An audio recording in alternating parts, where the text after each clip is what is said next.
And now for a taste of things to come.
What is going on, everybody, and welcome to another watch-along presentation brought to you by the folks here at the Simply Reliable Studios. It is I, the Renegade of Wrestling, here, joined tonight by the Canadian King of Food, Nick Ferrante. Nick, how are we doing tonight? Oh, buddy, we are grooving and moving, and even though I'm Avatar man, we are moving. We are heading towards a dream. I have a dream. We all have dreams, good sir, and yes, quite a few are turning into reality here as of late. So make sure you guys are locked in, are tuned in, and are following, as always, the Simply Reliable Studios at SR Studios 2024 for all the latest updates. While the Triller feed shows us a highlight of last night, let's go ahead and run through some of the others real quick. Make sure you're subscribed to Rage of Wrestling on YouTube. Walter is trying to get to 300 subscribers. If he can get there by SummerSlam, him and his wife will be doing the Hot Wings Challenge. He still needs roughly about 50 subs to get there. So subscribe if you're not already. Noah Foster, the Simple Man, at nfoster1916 on YouTube and the X. The sometimes host of Shenanigans when I am unavailable, and the host of Simply Predicting. Make sure you follow him there. Of course, myself, the Casa D18 Studios, Casa D18 Studio on X, no S at the end there. Make sure you're following and subscribed. Our Canadian friend, Ash, the batty one, with her New Japan speciality. Follow her at Batty for Wrestling, and then subscribe to Rangers of Wrestling for Datilla. And then make sure you follow her new venture, PC Powerbomb. That's Pop Culture Powerbomb on X. It's a whole nother thing she's starting out with. We got MLJ in the ring right now announcing the opening contest for the evening. So I'd like to preface this by saying to the people out there, with GCW cards and especially indie cards, because I am still very much a noob, I go into these shows blind. So I have no idea what's on this card, and this should be interesting. The only one I know is Atticus and Manders. Everything else is a blur. Really? Yes. Yeah, I like it. It's that element of surprise. It's like I don't want to know because I want to just visually see it. I don't want to have any Okay. preconceived notions about anybody. I just want to go in there blind and like I don't know. I find like it really gives that authentic kind of that authenticity to it. So it's like, for me, it's like I don't want to know. I just want to see it, and I want to judge it based on what I see.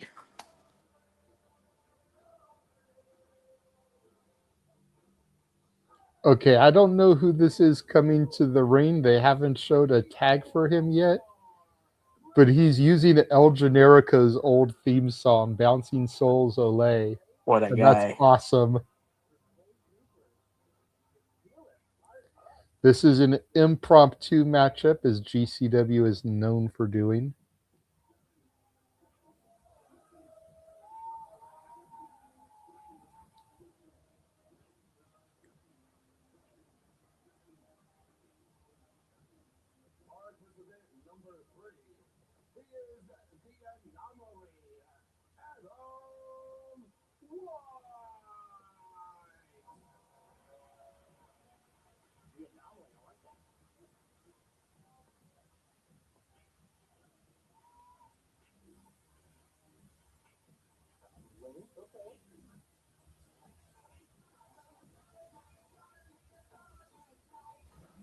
Oh, and I do want to tell the audience, if you do hear me go silent, it's because I am in a remote part of the world, and service for me sucks nuts. So yeah, just so people know.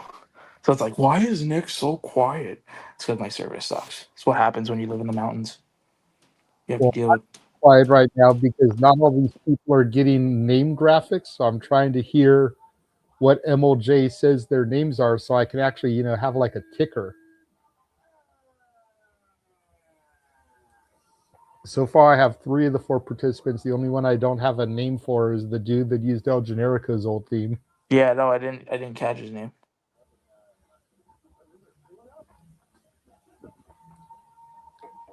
I know who this is without a name tag, Junie Underwood.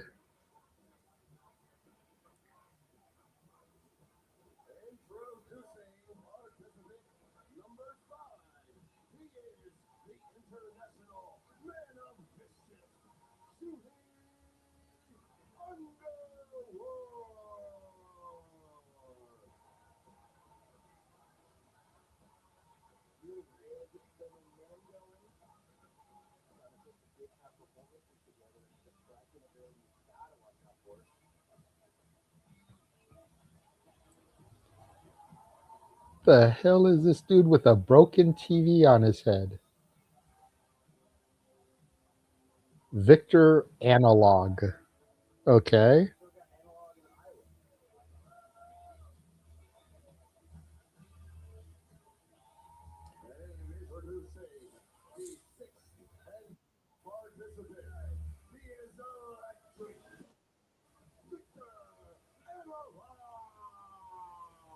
All right, so I've got everybody's name except for the one dude. Yeah, I couldn't hear it. I don't know. It cut out for me, and I don't know why. It's all good. But this should be interesting. Well, you know how GCW is. They love their scrambles. They love giving local talent an opportunity to shine.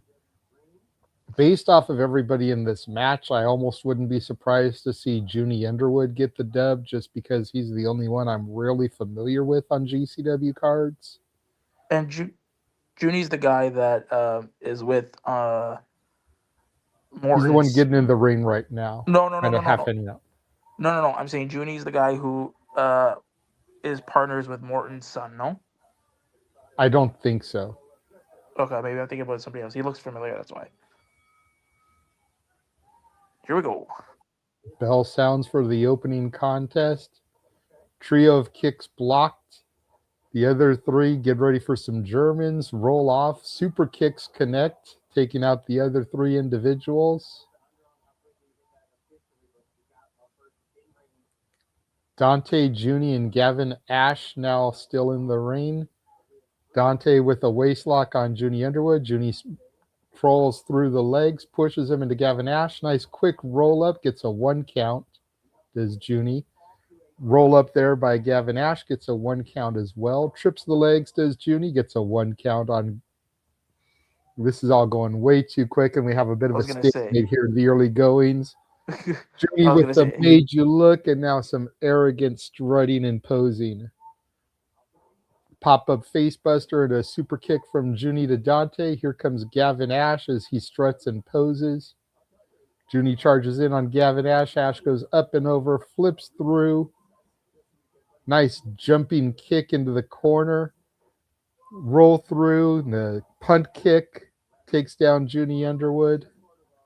Running shooting star press. Hook the leg. Gets two, does Gavin Ash. Oh no, only a one count. Looked like a two from my angle. it looked like two. Adam White in now, sending Gavin Ash up and over. Here comes the dude we don't know, so I'm going to be quiet, see if I can hear him say his name. Blake Cooper. Thank you, MLJ. Got that MLJ, man. This is a very fast-paced match. I like it.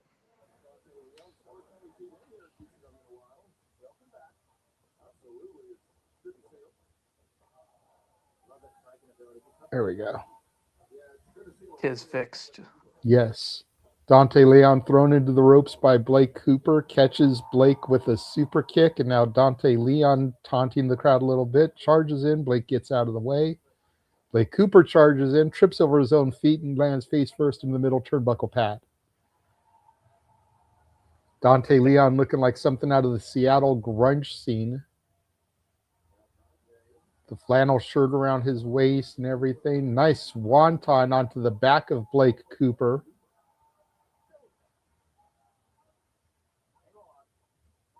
And here comes Victor Analog.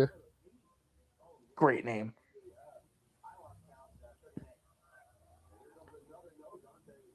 Goes in for a kick. Dante catches the leg. European uppercut. Runs into the far corner. Comes charging in, but a jumping knee from Analog takes down Dante Leon. Gavin Ashton thrown in through the ropes. Analog springboard drop kick off the middle rope. Takes out Gavin Ash. Off the ropes. Nice baseball slide through the ropes. Takes out Gavin Ash. And here comes Junie Underwood off the other side. Junie charges. Nice bicycle kick. Ooh. Junie springboard into a cross-body press. Both men on the outside now. Here comes Blake Cooper. I don't even know what to call that. That was a horrible flop for Blake Cooper. Definitely slipped up on the rope there. Yeah. Yeah, you can tell. Dante Leon now. A little bit of a corkscrew, a little bit better. Still a little sloppy, but this is the independent level. Yeah, and you're not White getting up. You're not really thinking anything of it, right? Like these guys are out there, they're cutting their teeth. So yeah, exactly. I mean, with these slip ups, it's all good. I personally enjoy these more because you can see how you can really highlight. Oh, this is where this person needs to work on, or this is where this person needs to work on. I'm definitely less critical of the quote unquote botches on the independent level than I am on the professional level. Okay. By the time you get to TNA, AEW, WWE, and even to a certain extent ROH and NXT, you shouldn't be having this many sloppy maneuvers and botches. Yeah. At this level, to your point, they're still cutting their teeth. They're still going to training 3 or 4 times a week, going to wrestling school, wherever their home promotion is. Like this is a WrestleMania type performance for some of them because GCW is just that major of an indie. But like I say, you're just more forgiving. It looks like we're setting up for the proverbial Tower of Doom spot here. Oh shit. Power bombs from Blake Cooper and Adam White to Analog and Leon. Junie Underwood perched up on the top rope. Blake Cooper with a jumping enziguri catches Junie. Adam White's got Blake Cooper on his shoulders here. Junie going to go for like a doomsday device here, blockbuster. Okay. That's nice. Double team move. Look for Gavin Ash in the corner, though. Perched up. Shooting star onto Adam White.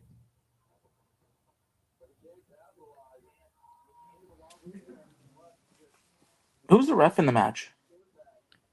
I always forget his name, but it's the dude that I always say reminds me of Josh Barnett. Mm-hmm. It must be hard for a ref to call like this kind of action. This many people. Unless it's something they're used to, and thankfully GCW, like we said, does these scrambles often enough. Like, Analog and Underwood trading chops on the ring apron here. So I think a lot of the GCW refs are conditioned to it because, they do these like every show. But if it was like a WWE show where you don't get these type of scrambles frequently, especially ever since they did away with the cruiserweight title, like it might be a little bit harder for a Jessica Carr to officiate it. You know what I mean? And she's on the major levels. She's in a major company, but they don't do these matches that often. Mm-hmm. It's like you get a chamber match once a year. And even that's not a scramble because it's timed intervals. It's not everybody going at once until the last pot is opened. And by then you could have already had a couple of eliminations, so Destroyer from Gavin Ash to Adam White. Double clothesline, both men down, center of the ring. Analog and Cooper up on their respective corners. 450s from both men. Hook the legs. 2 count on both, but Junie and Dante come in to break up the respective pinfalls.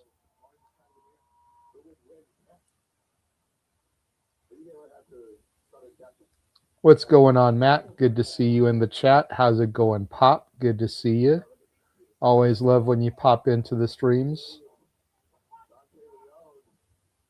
Dante Leon and Junie Underwood now. Junie with a nice Snapdragon suplex there.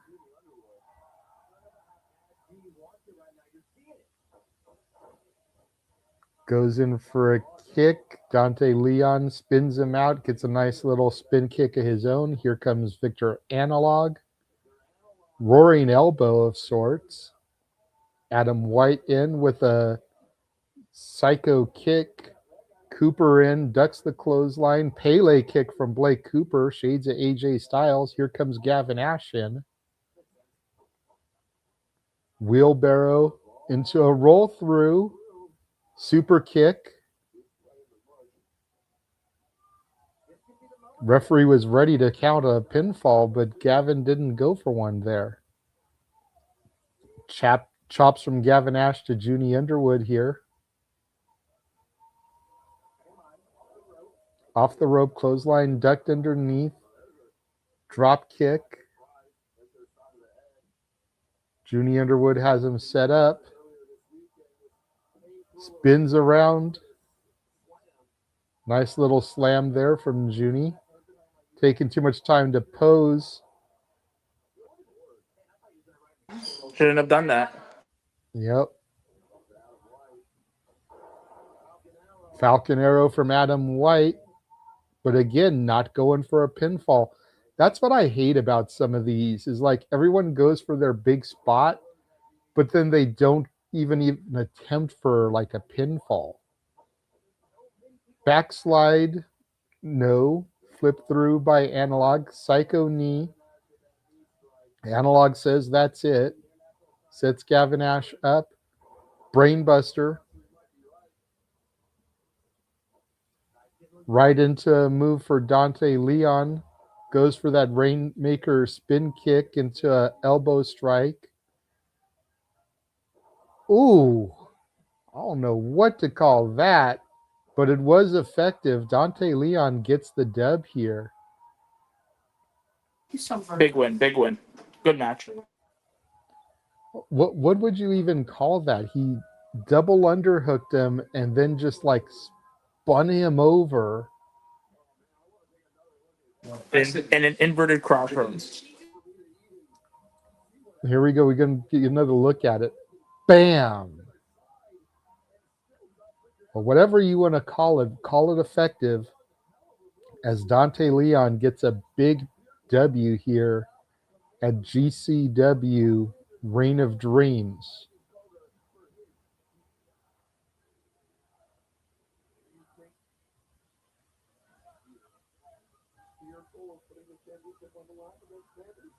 Now we're taking a look last night at Gateway to Death. Vandal 48, Atticus and Otis Cogar taking on the Cowboy Way, Tommy Shire, and the one called Manders. Of course, Atticus will be defending his title against Manders tonight. Tommy Shire going to be going one-on-one with Otis. So this match was all about trying to soften each other up for the big show tonight. Manders with that lariat to Atticus, hooked the leg, got a 3 count on Atticus ahead of the match here tonight. Yeah, and then if you go back on to one called Manders' tweet, his arm is messed apparently. Well, they're not called vandals for nothing here. Taking a look at the beatdown, the arm through the chair, Atticus with a little curb stomp to it. And now Otis just slamming a chair back onto the other chair that had his arm grapevine. Here's all the baby faces basically trying to chase Vandal 48 out of the ring. I like their shirts, the We the People with the American flag.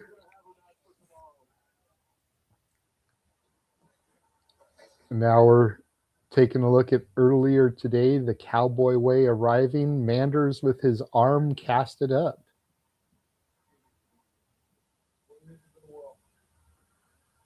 Yeah, and that goes back to what I was saying. Manders, he put out a tweet yesterday saying that his arm was mangled, but that he was, even though he was not cleared to wrestle and everything, he's still gonna go ahead with this match tonight. So Well, I mean, this is his that brass GCW World ring. Championship match is gonna be a banger. This is his brass ring cash in. Like, he really wants to try to take the title off of Atticus. And you know what? I can see Manders being a world champion for GCW. Like, it's not out of the realm of possibility. You know what I mean? You know how, like, you see Well, some yeah. people. He's a former WXW champion, like the same championship that Walter held out of Germany. Manders has been that champion. Yeah. So And I him feel like he'd being be a GCW great brand. champion would not be far-fetched. No. And he'd be a great ambassador for GCW. But is now the time. You know, Atticus has only been champion since November. Is now the time for him to lose it with everything that the Vandals have been stringing together? I would say yes because of the injuries to Napier and to an extent Otis, right? But Because, Otis is back. Like, Otis has I been don't know. wrestling all weekend. Like, Christian is out indefinitely. Otis was just banged up after that cage match with Tremont from Vegas and has since been cleared and is back wrestling. And as good as Napier is, as much as Napier adds, the majority of the heat with the Vandals is between Atticus and Otis and the whole GCW roster. So if Otis was out, I could understand it.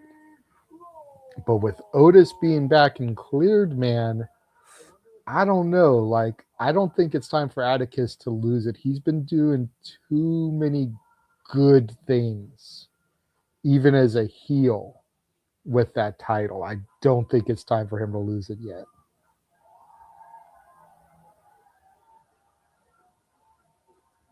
Well, we'll find out.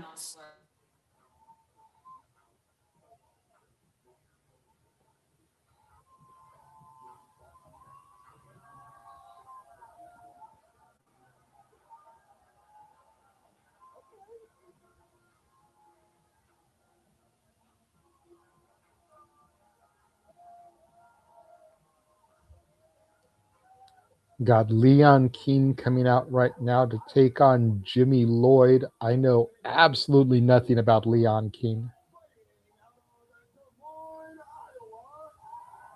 Local, fighting out of Des Moines, Iowa.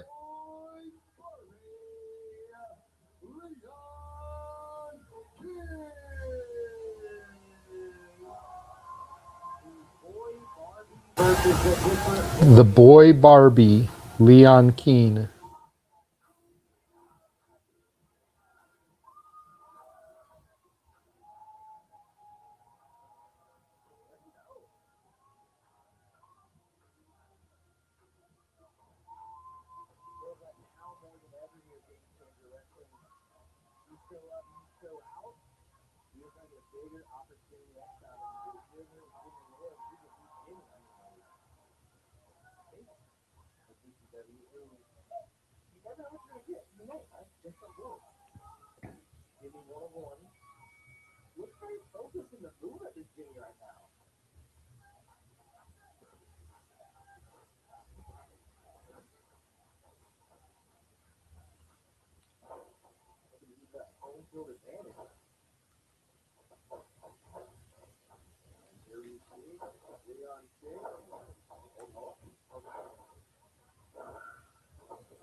Apologies right now, folks.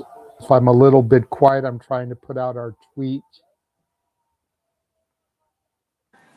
Yeah, sorry. And then sorry about that, folks. We are multitasking while we do this. This is why the SRS Studios is the where it is at, because we don't just do one thing.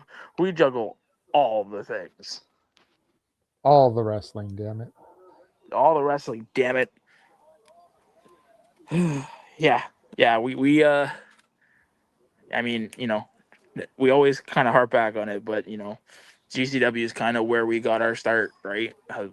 And it just the things we've been doing, we're growing, We have 100%. right because you guys, our first event that we called was what, Joey Janela's, Yeah. Joey right? Janela spring break last year. And that's where, for people who want a little bit background of us, while this match is while we're getting in this match in, um, you know, GCW is where we started, and we're slowly but surely climbing that ladder of success. I don't know if I'd go as far as to say that GCW is where we started, because I know we had done a couple of other indie shows prior to that, mainly Mission Pro Wrestling. We had done the show where Izzy dethroned Tiffany Nieves for the Mission Pro title. I believe that was before we kind of really jumped headfirst into independent wrestling. But that show is definitely what kind of like launched the weekly, if you will, independent wrestling coverage for us. At that prior to that, it was like if there was something major that we thought was about to happen, we would do the show just because we felt like it needed the coverage. Which, to the point, is why we did Spring Break 9 in the first place. Sabu's final match. That was going to be historic. And like I always say, little did we know what is actually going to be Sabu's final match, because in professional wrestling, people retire and then retire all the time. But little did we know that a couple weeks later, Sabu would pass away, But that was the whole reason we covered it, was because we wanted to cover somebody's final match. And on the same show, we covered the unmasking of Fuego del Sol, which never in our wildest dreams did we think we would, cover somebody losing their mask. So 2 huge moments on one show. And that just kind of spiraled into us covering GCW on a regular. And then House of Glory, MLW, Revolver, and even the promotions that we're going to start covering that we haven't done shows for yet, Focus Pro and Symphony. I'm looking at you, Connor. I'm looking at you, Rory. Need to get the show Blinding Lights up on IWTV so we can call it. It's not up there yet. Yes. yes. Because apparently that show was a And pretty. yes, Evan, yes, we will pull up to Focus Pro at some point. I appreciate the little comment that you put when we asked where we should pull up next. Oh, you saw that? It's not a matter of if, it's a matter of when for both of Yes. y'all. And Yeah. just like that, apparently this match is over. That was quick. Leon Keane with a surprise victory here. Look at this again. That jumping stunner was enough to put away Jimmy Lloyd. Yeah. Okay. It's all right. It was. I feel a little bit bad because we gave this match like zero coverage and calling moves and everything, partially because I was putting my tweet out and then, giving people a little bit of history on how we started doing this. I did not expect it to be that quick. Jesus. Yeah. That was quicker than most matches we see in GCW. Could maybe have been something wrong. Maybe they had to call an audible, go straight to the finish. Maybe. I didn't see anything. John Wayne Murdoch and Anakin Murphy last night from Gateway to Death. Little highlight package.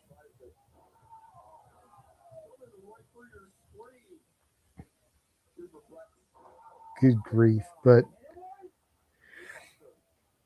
yeah, that's kind of how we got into doing all this. And, the tweet went up. It is pinned to SR Studios 2024 right now. All the companies we've attended this year so far.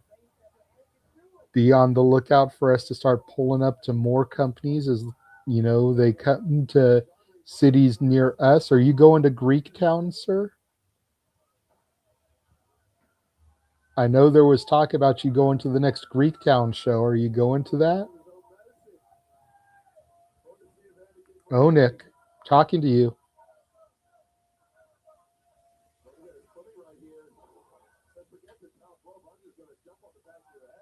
Nick.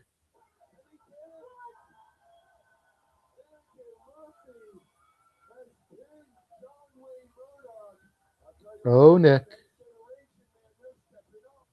Apologies again, everybody. Nick did mention that he's like remote.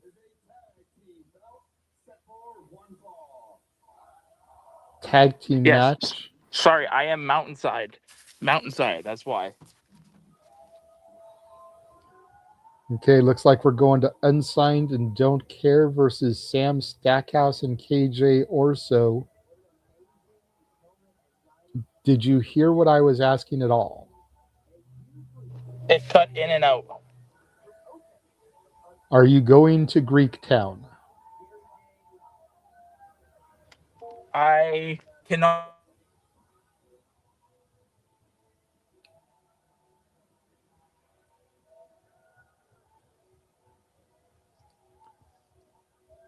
Do you know something I don't know there, sir? I cannot hear what you said. You're going to have to repeat yourself.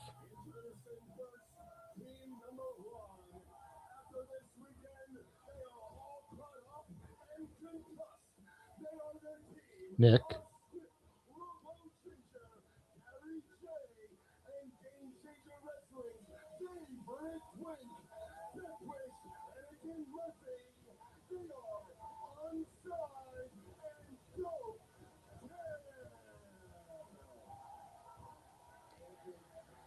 Again, apologies, everybody. Hopefully Nick will get his stuff straightened out here shortly. We usually never have this many audio problems with Nick.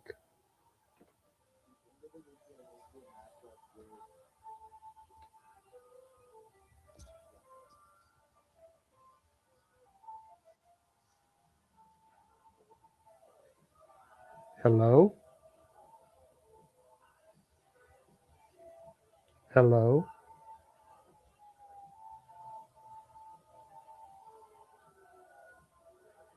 Hello? And still losing Nick. Hello?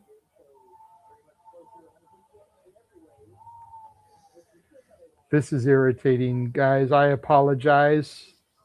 There's reasons I don't do these things solo. So I'm always trying to multitask and keep the Simply Reliable Studios running.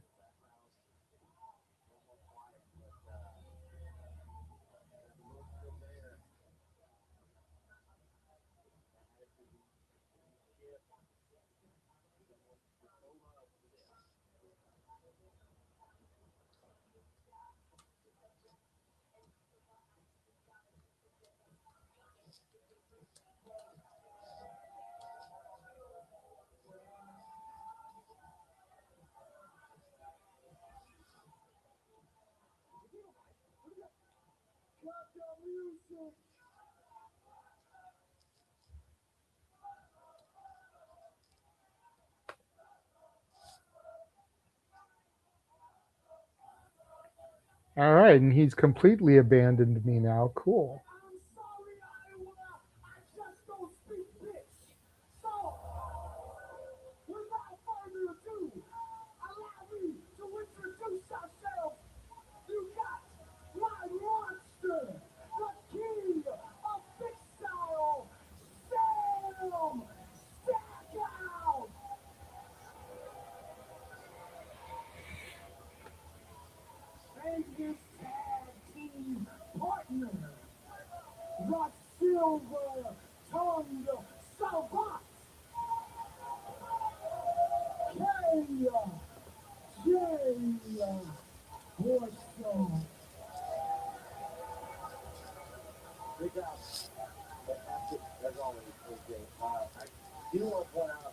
As soon as any insinuation that Gary J was a bitch, he immediately sort of looked at his imaginary clock. What? Anakin caught though.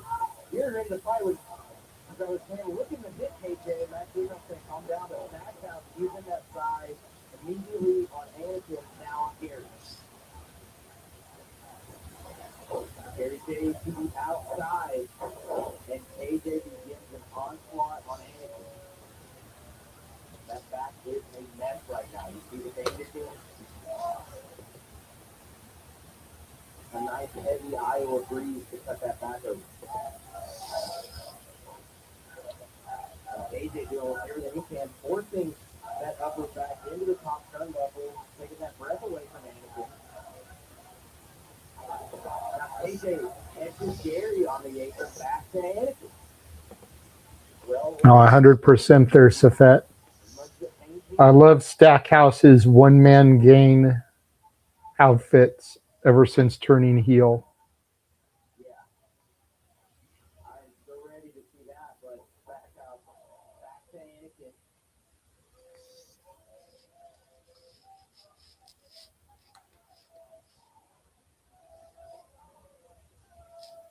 The sound that Gary J made when he hit the floor.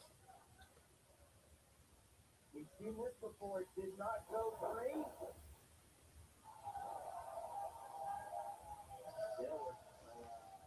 Right now, just pummeling the hell out of Anakin Murphy.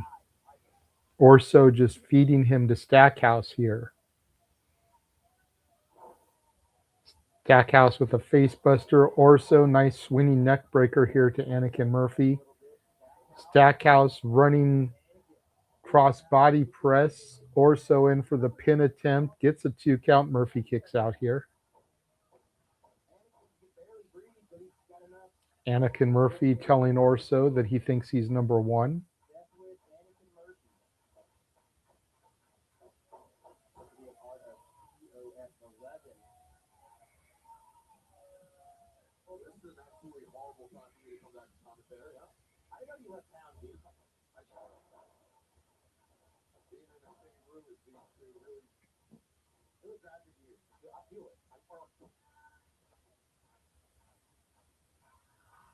now, just hoping that Anakin Hurst can tap into what he brought last night. It's the top. How sweet it would be. Thank God. What? Dude, I don't know what's going on with Nick's connection, but like he was here for the first couple of matches and then he started getting choppy service, getting nervous, completely disappeared on me.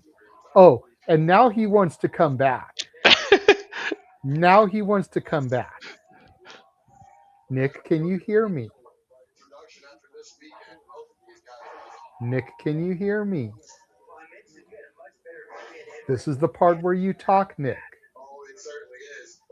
Somebody pull his string. He's not talking. Nick, can you hear me? And now there's two Nicks. Do either of the Nicks hear me? Papa, can you hear me? Somebody shove their hand up his ass and, make him look like he's talking. Nick. Can you guys hear me now? God Yeah. damn, yes. Yes. Can you hear me? Can you hear me? Oh my. Yes. And then he leaves again. What the hell?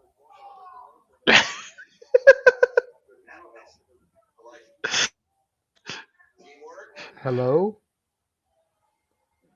Guys, I swear to God, we're not trying to do a comedy bit here.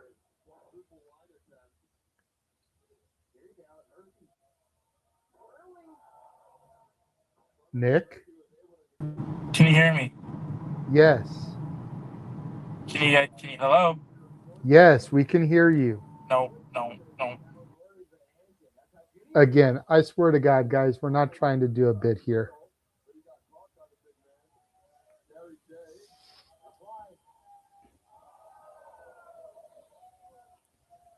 Again, I feel like we're doing a huge disservice to this match because we're not calling the action. We're worried about if Nick is here or not.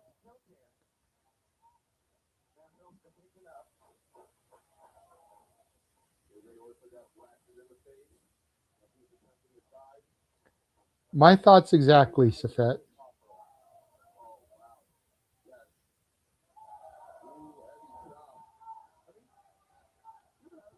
Right now, Gary J in there with KJ Orso, just lighting him up in the corner.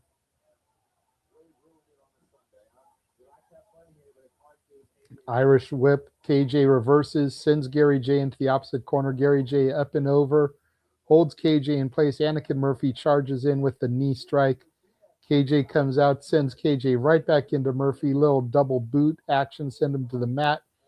Little double team action going on right now from Unsigned and Don't Care. Double boots to the back of the head by Gary J. Gets a 2 count on KJ Orso. So how are you today, Walter? I'm doing well, and I didn't do this on purpose either with the same shirt. God damn it. But you don't have the nifty hat, okay? That's how you know who's who. I've got the nifty hat to match. If I'm being 100% honest, I was working. I had no shirt on, and this shirt is folded, and it was on my printer, and I just grabbed it and put it on. I thought you were supposed to be going to some kind of festival today. I am. I'm waiting till I get out. What time do you get off? 5. No, by then this should be close to being over, or at least Nick will have his shit together by then. Yes, Nick, if you hear me, I'm still expecting you to come back, asshole. That way Walter can take his leave when he needs to. Can you hear us, Nick? Can you hear me? Yes, can you hear us? I can hear you. Okay, finally. For Papa, fuck's can sake. you hear me? Papa. This is what happens. Listen, note to the community. Do not go and move beside a mountain. It doesn't work. Holy shit, the way Stackhouse just scooped this dude up. The character assassination into the Rikishi driver, followed by another character assassination from KJ, gets the victory. That was actually a really great sequence. It was, and he did it twice. You know how much I love KJ, man. KJ's my boy. Uh, I don't know what that says about me, but why do I always love all the heels? Like- Dude, it's the same. I've always been a. The heels are more entertaining more often than not than the baby faces. Case in point, Hangman Adam Page. hmm How much better was he as a heel than as a face? Yeah, I told you guys growing up that people made fun of one of my favorite wrestlers growing up was Rick the Model Martel. It was just something about him. So my wife said she likes the heels because they're the morally gray men. That's a fair shout. Every woman, she said. That's a fair shout. And the best villains think they're doing the right thing. That's what hmm makes villains compelling. Thanos was trying to save Earth by cutting some of the population so that we had more than enough resources for the other half. At its core, that's not a bad line of thinking, and it would have worked, Right? That would have been a very, very green Earth. right? JJ, my wife is looking at you with side eye, saying, "What?" Seriously, though, think about it. Anakin Skywalker turned to the dark side, became Darth Vader because he No, you didn't want lost his her. wife to die. You lost her. That is good. When there's a woman involved, It's all accurate. Like, say what hmm you will, but it's accurate. Anakin just wanted to save his wife from dying during childbirth. that's fair. hmm That's fair. So, honey, tell me about the morally gray men in the books you read. Oh, shut up. Feeling.booked on Instagram followed Nick's wife. Who? Who? Me. Listen, she hates all things wrestling, but one day you will sit and watch wrestling with us. I have. No. Took me wrestling. That's true, I did. We have to have a wife series where like all of us have to have our significant other in the same like Yes. besides us, and we all have to do like a Like a couple support call. group. We have to do a No. couples Simply call. All of reliable us do a support group. couples call. No. That It's would not be a simply hilarious. The wags. the Noah would wags. just have to have his case of Mountain Dew next to him instead of a person. Well, we No, tried doing that a couple times. Like, I know one year we did the Women of the Simply Reliable Studios predicting WrestleMania, uh, but that was like a one-time thing. I'd be like, that one has a nice costume. And then there was a short-lived Moms on Wrestling, kind of a spin-off of the Dads on Wrestling. yeah. oh my god. I'd be a dick. Yes, you would be an absolute dick. You'd be like, this guy's face is weird, or her hair is done up wrong. Well, if the proper amount of people subscribe to me, at least I could do the hot ones. That's enough of her being on the camera with me.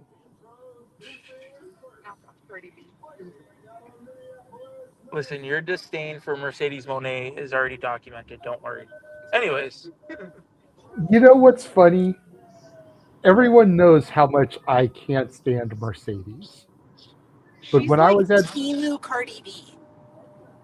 right, and like Cardi B has got more curves than Mercedes. Granted, she had injections to get a lot of those curves, but she still has them. Those are natural curves. But so I was at Comic-Con Revolution yesterday, and they had the banner from when Mercedes was there last. Like, they always have the banners over the superstars for the meet and greets and shit. $50, and I could have bought the Mercedes Varnado banner and no, just to have that like souvenir. The scary thing is, if I had had the money, I probably would have done it, just because of what a keepsake that would be. Because it was during the transition. Like, she wasn't Mercedes Monet yet, and she had stopped being Sasha Banks. So it literally was her real name. Like, that's an interesting keepsake to have. There was another one for Mickey James that was signed that was more expensive because it was signed, but the Mercedes one wasn't signed, so that's why it was cheaper. Yeah. I think we should get. Fucking mosquito in my car. Oh my god. We should But get if I'd had all. the money, I probably would have walked out of there with it. I mean, that would have been a good thing to have. But what I would have done. Ooh, teriyaki. What we should do is we should get everybody's significant other on one stream, and and have them watch like the gruesomest GCW show that there is. So Tournament of Survival, Yep. a complete death match Well, show. and then in response, we have to watch the most bullshit that they watch, like some reality shit, and we have to do something different on our channel. Like right now, Or my like the wife's ultimate chick flick, like The yeah, Notebook or something. yeah, my wife's into Mormon wives right now. I can't. When I hear that shit on, I walk away. I walk out of the. Oh god. Oh my But god. we'd have Walter, to give fuck them you. we'd have to give them like the same amount of time. Like if Tournament of Survival is 3.5 hours, then we'd Yeah, have to sit through like 3.5 hours of Mormon wives or whatever the show is. yeah, Like we've got to be fair about it. You know, it can't just yeah. be like one episode. What did you say, honey? They've got the shitty end of that deal. Why? 3 hours of trash TV. Well, but to you guys, watching a tournament of deathmatch wrestling would probably be trash TV. So hmm that's where it's fair and it's trade-off, you know. Or they can just watch 5 hours of AEW. Of what? So, like, that's a whole work day. Say that again, honey. It's like a whole work day just for one event. Kinda, yeah. Listen, It's absurd. Noah. If Noah heard you right now, he'd call you blasphemous. Anyways. No, would not, because it's wonderful. Nice side headlock here from Eric Cannon to Teriyaki. We do have a match going on despite the side banter, which probably is more entertaining to the folks at home, if we're being honest. hmm Listen, me and my wife could have like an hour podcast of us just going back and forth on random ass topics. So why I don't think I you might. do it? Right, I'm thinking about doing that with mine because we can. The way we go at it. So why don't you do it, Nick? Listen, there's only one podcast that matters. Okay. Wow. Did he just trip over teriyaki? Yeah. What the Kinda. fuck was that? He spilled the sauce. Nice series of moves and reverses here from Eric Cannon and Teriyaki. Teriyaki really impressed. Like he's actually been one of those bright spots of a lot of different matches. Oh, 100%. At first, I kind of didn't know what to think about him. But the more that I've seen him, the more I look forward to his matches. Mm-hmm. Kid's got a bright future as long as he can, like, go without getting seriously injured. Because I he's think starting to Teriyaki. build some momentum. So an injury at this point would just seriously derail him. Mm-hmm. Tornado DDT blocked by Eric Cannon. Teriyaki goes in for a clothesline, ducks, standing waistlock by Eric Cannon. Sends Teriyaki up and over. Teriyaki lands on his feet. Teriyaki ducks the clothesline. Drop kick, basement drop kick to Eric Cannon. Another one. The standing drop kick from Teriyaki drops the big man. 3 drop kicks in a row from Teriyaki. The man dubbed as the long-lost member of Bone Thugs and Harmony, Teriyaki Chicken Bone. Exploder suplex from Eric Cannon sends Teriyaki into the turnbuckle pads. The final monster from Yes, Exploder Suplex. Tell us a little bit more about it. Sounds like a monster from Resident Evil when he blows up. I could see that. Right? I could see that. Right? When they, when they've had one too many bullets and they just. Hmm. All I know is he better start naming some moves with some puns like stir fry or something. Okay, it's not Cappuccino Jones, okay? I can still do it. Come on, teriyaki, the sauce. Like, come on now. Well, but Valentina Rossi is the sauce. Yeah. And I Red don't know. Velvet stirs it up. Like, we can't take too many people's gimmicks here. I guess he can tenderize his opponents then. Okay, the tenderizer. I can see that. Nice little Chicken suplex wing. called the tenderizer. Ooh, the chicken wing's a good one. Okay, can you not hit me in the face with your elbow? It's the chicken wing. His match can be bangers with a side of flavor. Walter, you're on fire right now. You're just Well, I'd say he's in fuego, but that was the last match. Right. So Walter, how was the food expo? I haven't gone yet. I'm going in a minute. Yeah, he's going Oh, after. He's on work right now, so once he gets off his shift, then he's going. Apparently, I discovered that when you were having your technical difficulties. That's why he was able to come in and save me. listen, folks, this wouldn't be Simply Reliable Studios if one of us didn't have tech issues. Well, look, but the shenanigans are supposed to be Saturday night, okay? Right. Not on Sunday afternoon. It's a long weekend. This is accurate. I legit came home and took like an hour and a half nap after returning the rental car. I was Dude, so exhausted. I didn't even know it was a long weekend till Friday. When I was like, I'll see y'all at work on Monday. And they're like, what are you talking about? And I was thought like, Memorial Day was next weekend. Is this Monday? Is tomorrow? what? Tomorrow's Victoria. Well, no, we have Victoria Day. Oh, I Because was remember, gonna they're say. Canadian, eh? Yeah, we're Yeah. Canadian, eh? Queen Victoria. Yeah, we have Queen Victoria. We have to celebrate that bitch.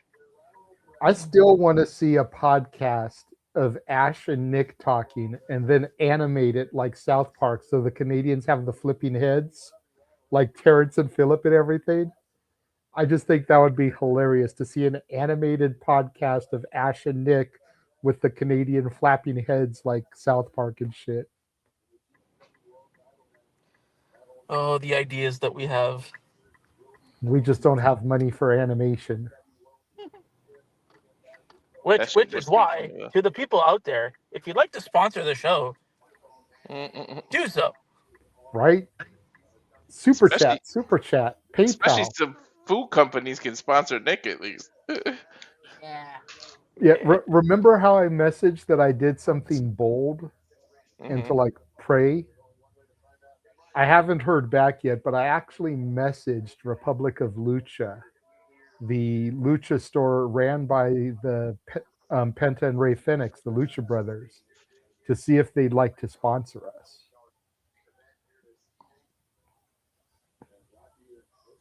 Like I say, I'm waiting to hear back. Maybe I won't hear back. Maybe it'll just be like, oh, that's funny, and they just don't pay it any mind. But took the shot. Why not, right?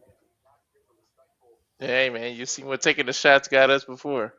Exactly. Like I was willing to make a graphic kind of like how we have these with the Republic of Lucha logo in the bottom corner.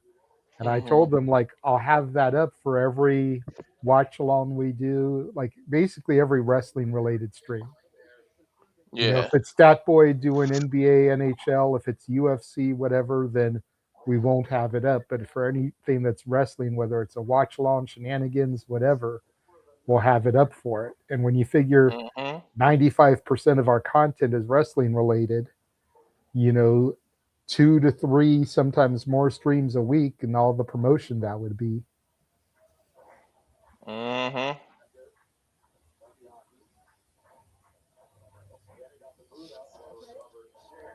This is why I say choo choo Chugga chugga chugga chugga chugga chugga chugga chugga choo choo.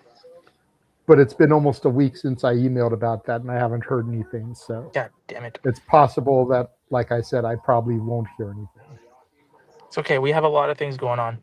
And I'm just waiting for you to give me the go ahead to start doing more things. So that's why. I We're good. know, We're good. but we're waiting. Exactly. Did he? Teriyaki gets the dub here over Eric Cannons. Look at this again. Springboard DDT off the top. Scored the pinfall there. Dude, Mm-hmm. the one thing about the indies that is so exciting is like some of these moves that they're doing that these young kids are trying to attempt. They actually they're pretty sick moves. Mm-hmm. Mm-hmm. Like Teriyaki, that finisher that he has, The I could never do anything downside, like that. the downside though, the counterpoint is that a lot of these moves take forever to set up. Like that super acid bomb that Bustah and the Brain do. Mm-hmm. That takes forever to set up to make sure that Alec is in position, balanced right. And it's like, okay, you expect me to believe that whoever is so worn that they're just going to sit there for 15 minutes while we get freaking posed and ready for this shit? Oh, my girl, Vipress. Yeah. Stapled Allison Kay in the hoo-ha with a staple gun. And she didn't even have a baby. That's one way to get a free piercing. Right? Honey, if I said I'd give you $1,000, would you get that move? Some girl hit another girl in the hoo-ha with a stapler. Fuck no. See? Not even for $1,000? Fuck no. I love how quickly she said that too. She was like, fuck no. No. 2,000. No. Wow. No. Power driver through the glass. 1, 2, and 3. Dude, some of the women out there nowadays, that are like the deathmatch wrestlers, you gotta give them so much credit. Like, again, like Vipress, Vixen, Vipress is the top notch. There's no like she's badass. Gabby Forza, like Gabby is one that I'm going to reach out to for a potential interview once we get caught up here. Yes. Angel Metro, like the girls are putting in work on the independent scene.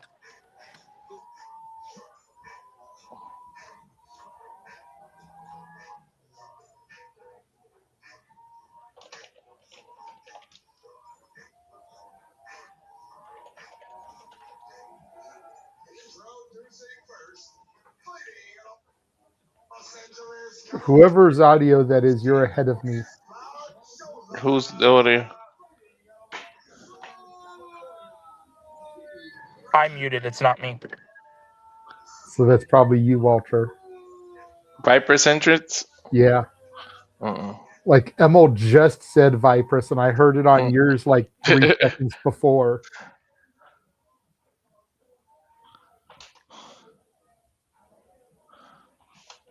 Vipress has just got Emil to lean like a cholo.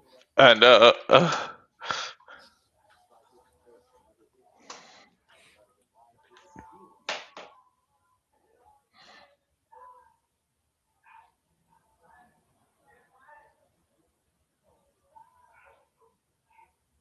Vipress, we have to give her credit. She was an absolute standout all weekend at WrestleMania weekend. I said she was the MVP. Shout out to her. 100%. WrestleMania really kind of helped me earn some more respect for Vipress because I realized that while she does come off as very standoffish when I see her in person, a lot of that is just the fact that she's always in a hurry. And it's not just, rude bitch syndrome, which is what I kind of anticipated it as being. So I'm glad to know that she's a lot nicer than I initially gave her credit for. And hopefully in the future we can get Vipress on the show, especially having after having, Dr. Redacted, Jack Cartwheel, Brittany Brooks, I'm some of the trying. other people that we're going to be getting in the next few weeks and months. Hopefully we can secure Vipress and some of the other GCW talents that I really want to get, Tremont, the Cogars. I'm really trying for Vipers. Like with Napier being out of action for a minute, I really want to try to get Napier on the show. And if by getting him we can get the rest of the Vandals, even better.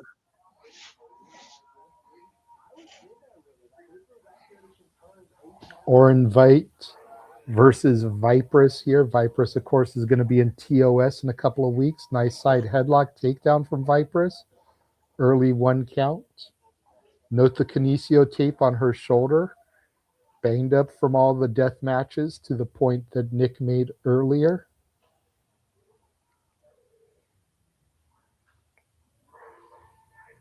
Going for the Greco-Roman knuckle lock. Vipress sweeps through, sweeps the leg, goes for a pin attempt. Quick kick out. Orin Veidt trips the leg, gets a 1 count on Vipress. Nice sunset flip into the roll through. Quick pinfall attempt by Vipress, gets a 1 count. This is basically everything you would expect from like a cruiserweight lucha match in the early goings. Quick pinfall attempts, counters, reversals. Both participants trying to assert their dominance, and Orin realizing that Vipress is a tougher bitch than he probably gave her credit for. Yeah, she definitely is a tough cookie. She Again, just rolled him up like Midsection. 3 times.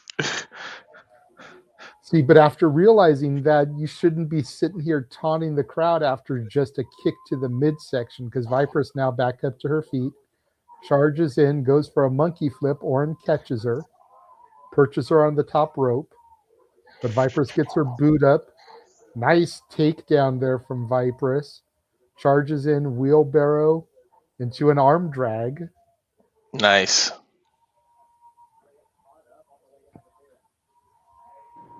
He okay, had to take.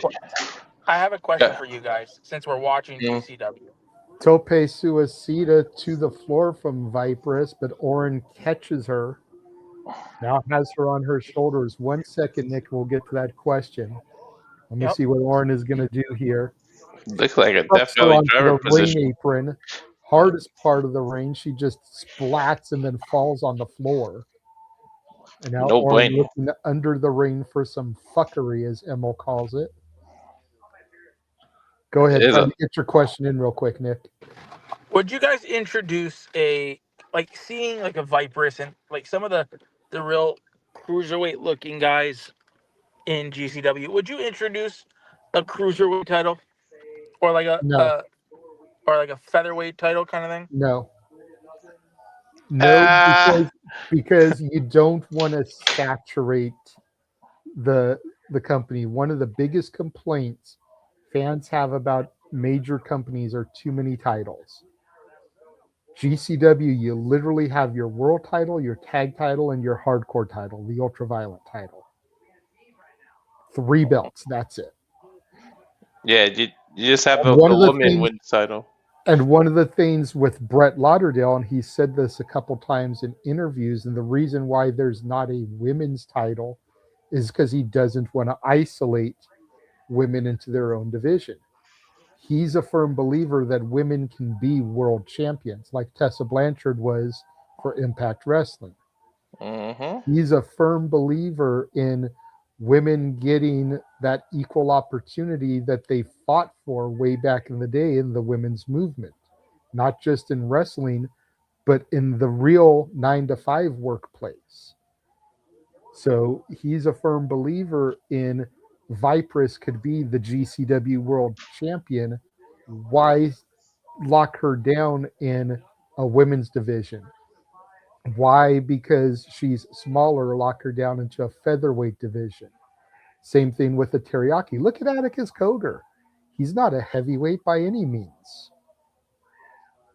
He's like 185, maybe if you're lucky, 200 pounds. But I'm almost willing to bet you he's closer to like 175, 185 pounds. He is not a quote-unquote heavyweight, Mm-mm. but he's the champion of the world. Nick Gage, by most standards, is not a quote-unquote heavyweight. He might be a little north of 200, but I doubt he's 225, 230. Maybe 205, 210. And that's only because muscle weighs more than fat. So when they have a Exactly. little muscle, they weigh a little more. Yeah. So I say no just because, one, fans will complain there's too many titles. And two, you don't want to isolate. If somebody is that good, you don't want to lock them down into a smaller division.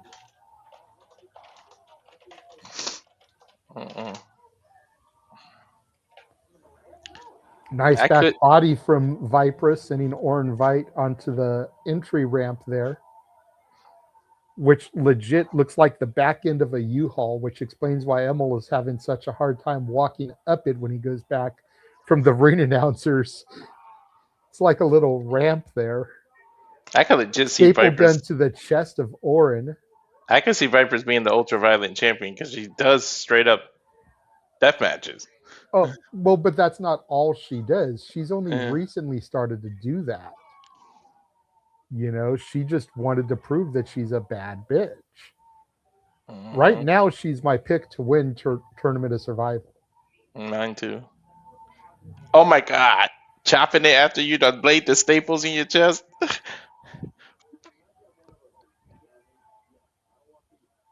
Oh! And another staple to the chest. I think that was the nipple, dude. I think she aimed straight for his nipple. Another free piercing. The hands of Vipress. Let's see if she tries to give him a Prince Albert. Mm-hmm. And if you don't know what a Prince Albert is, and I'm not talking about the wrestler, I'm not going to describe it for anything less than a $20 super chat. Don't Google it because you might have to erase your freaking browser history. Right? And JJ will be in depth about it of what it is. For $20, I most definitely will get in depth. But now Orin Veidt stapling Vipress in the hip, the back, the leg, trying to slow the freight train that is La Chola down.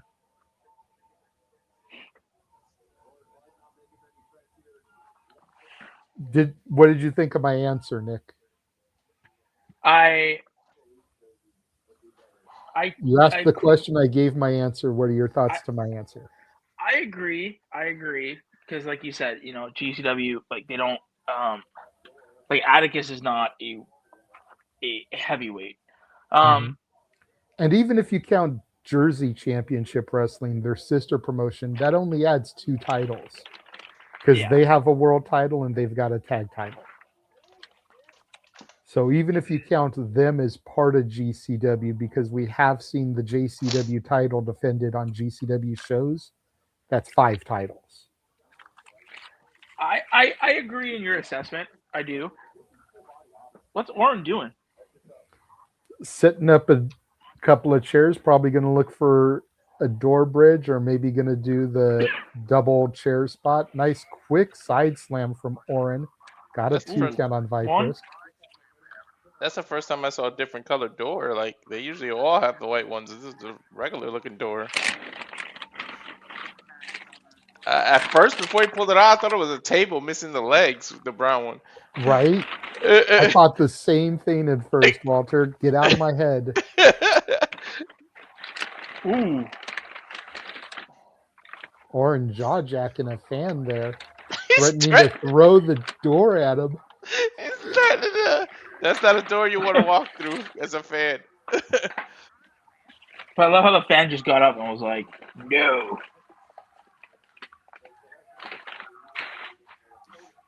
He's going to do a double bridge, isn't he? Probably going to do 4 chairs and then put the door across the chairs there. Come on, you got 2 doors, make it 1 more. Get the 3 Why, Walter? Tell us all about it. I can't because my puns are my kryptonite.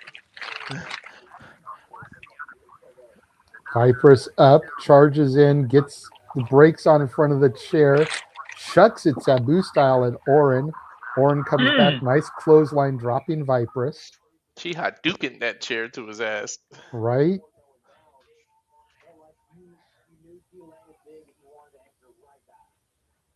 The funniest part about watching Vipress online is teasing the other girls that she wrestles and which ones she's going to make out with during her matches. Yeah. My answer to that every time she says that is just yes. Orin and Vipress throwing forearms back and forth. And you can tell Vipress has really come up the ranks at GCW because when we first started wrestling, she was the type of girl that would only get booked on the local loop. You know, she'd get booked on like Cali, Arizona, New Mexico, maybe Vegas, Nevada. Now she's doing Iowa, she's doing St. Louis, Missouri. She's going with them to Germany and Milan, Italy.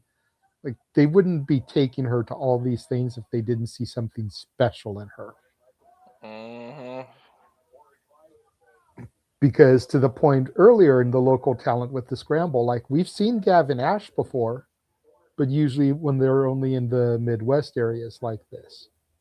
We've seen Junie Underwood before, but usually only when it's in the Midwest areas like this.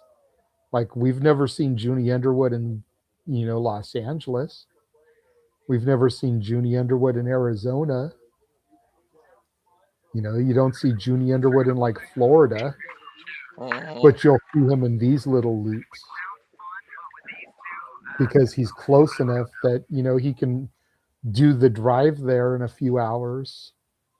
You know what I mean? And that's how you can really tell the pecking order of GCW. Orin just chucked off the top rope into the tops of those chairs. Vipress hooks the leg, gets a 2 count.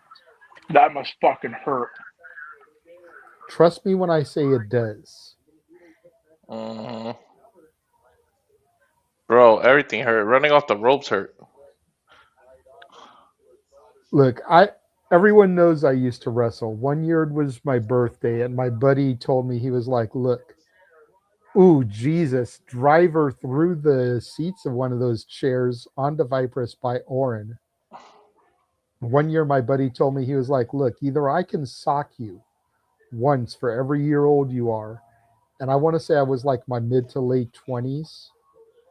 He's like, or Death Valley driver from Vipress to Orin through one of those doors, has him set up, another Death Valley driver through the other door. Vipress going full on Hulk here, treating Orin like his name is Loki. Stuffed pile driver, hook the leg. There is 3. Lachola gets the victory. That's what I'm talking about. But he was like, either I can sock you once for every year old you are. And like I said, I was either mid to late 20s. It's like, or I can crack you over the back once with this PVC piping. I took the PVC piping because I know how hard that fucker hurts. And the PVC stung, but it wore off a lot quicker than his punches would have. Especially since I still had to wrestle. Yeah,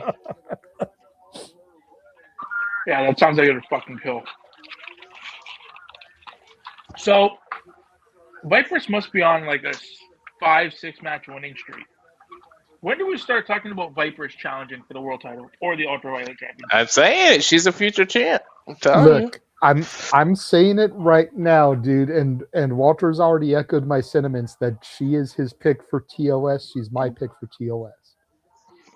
She's going to win TOS and then get a shot at Tremont for the Ultraviolet title, probably at Homecoming. Which that'll be August, I think, in New Jersey. So that'll be about 2 months after TOS, but it'll give them time to build story up between her and Tremont. You know, I think that's perfect. And Tremont, I don't think this reign for Tremont is going to be as long as the last reign that he had. I think Tremont is just going to put Vipress over. Yeah. So that is my prediction, and you're hearing it right now, May 17th, 4:19 p.m. West Coast. Sorry, Walter, if I had held off a few more seconds, we could have said at 4:20. But Vipress is going to win TOS, and then she will be the one to dethrone Tremont for the Ultraviolent Championship. Mm-hmm.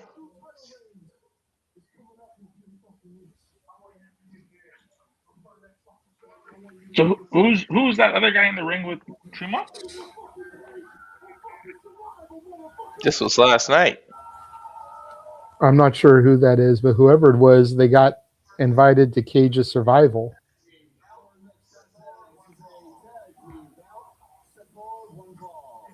One fall.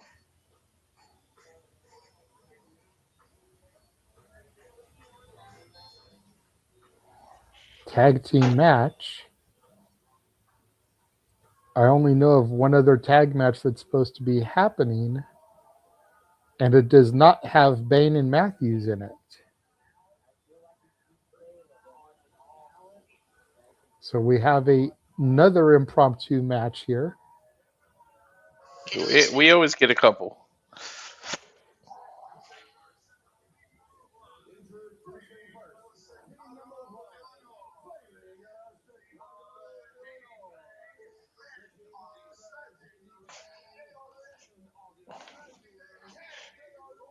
Who's supposed to be fighting Bustah in the Brain? Beardozer.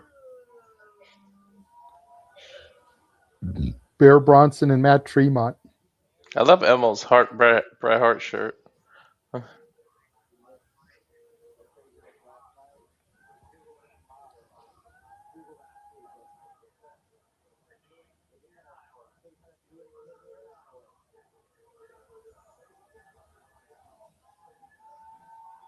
Oh, there's Bear Bronson right there.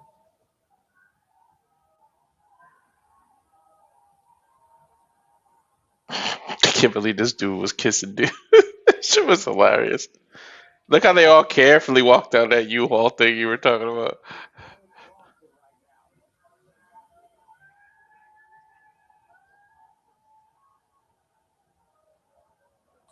Gained so much respect for Bear during his 5-hour interview with the Game Changer World podcast this past week. If y'all missed it, go back, check that out. I already liked Bear, but after sitting down for 5 hours with John and Joe, gained even more respect for Bear. Hell yeah.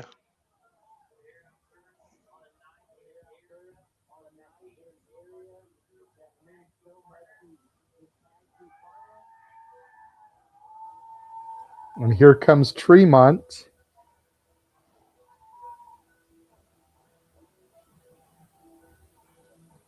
Going separate ways. So I wonder if Bustah and the Brain were pulled from this match. Maybe.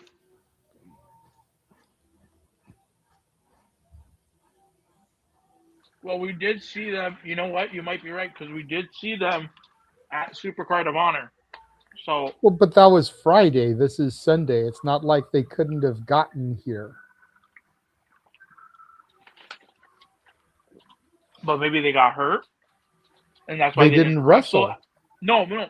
I'm saying maybe they were hurt. That's why they didn't wrestle at Supercard of Honor, and maybe in turn, no.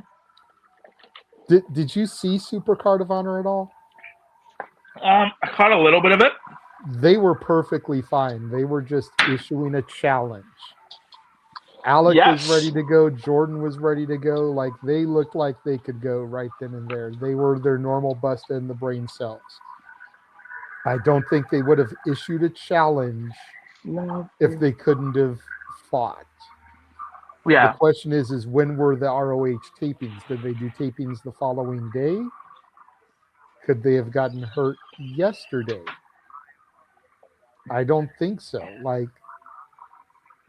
I'm starting to wonder here because, and I don't want to speculate negatively, but Bear Bronson is a TNA contracted superstar. Bustah and the Brain are AEW contracted superstars. Was this more fuckery on that level? Somebody pulled the big card, the big boy card. But I wouldn't see. But I can't see. Listen, and as much it might be the bias showing. It might be whatever people want to call it. Tony doesn't have a track record of pulling talent because of that reason. So if it was No, but Carlos Silva may have pulled Bear. exactly. But here's my thing. And maybe this is where it could have been Tony trying to protect his investment. I think Beardozer was going to beat Bustah and the Brain tonight because they have gotten fewer GCW shows they've actually shown up to since becoming contracted. You know, they've got to lose those belts sooner or later. Yeah. And I think Beardozer would have been a great team to put them on. Then you've got Tremont double belted, which seems a little bit odd, considering how few belts GCW has. Bear is now tag champions at this point with 3 different partners. If they had beaten Bustah and the Brain, because the Savage Gnomes, Bear and Gabby, are champions in one company. Then Bear is tag champions in TNA with Brian Myers, and then he would be champions here with Tremont. So he'd be a 3-time tag champion with 3 different partners. So I don't know, like, definitely a little bit sus here. Shout out to Bain and Matthews for taking the ass whooping in this match. Yeah. Because we all know they're not going to get the dub here. I like Bain and Matthews, but they're not beating Beardozer. Hell no. Well, you know what? We'll know what happened because if Bustah and the Brain are having a match on this show, then it was, you know what I mean? Like if they have a show, if maybe it was the same thing that MJF and Nick Nemeth, right? But we won't know unless Bustah and the Brain, if they have a match here tonight. Now, if they don't have a match here tonight, then it's like, okay, are they hurt? What's the deal, right? Mm-hmm. But coming off of but this is where again I don't know if this is something on where Tony did, and I'm not trying to be so like kind of. I'm not trying to come off as like it's not Tony's fault because who knows, he could have done it. But the way he was speaking at the post-show media conference at Supercard of Honor, he is very much, or it seems like he's very much being like turn the other cheek and shit like that. So I don't know. Dude, this is dangerous. That is straight hard floor. There's no mat. There ain't shit out there. Mm-hmm. No, but I feel bad for Bang and Matthews because they're just taking an ass kicking. Yeah, they're taking a banging of an ass kicking. This is what they do. Banging their floor against every part of this arena. Bronson's bleeding. Is he, or is that his opponent's blood on him? No. He's bleeding from the nose. Oh, yeah, I see it.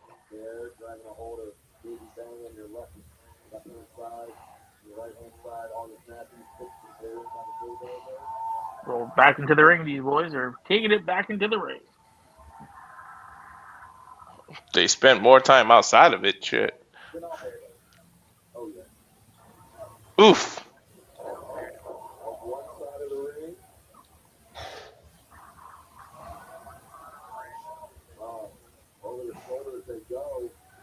That's like a bear trap right there.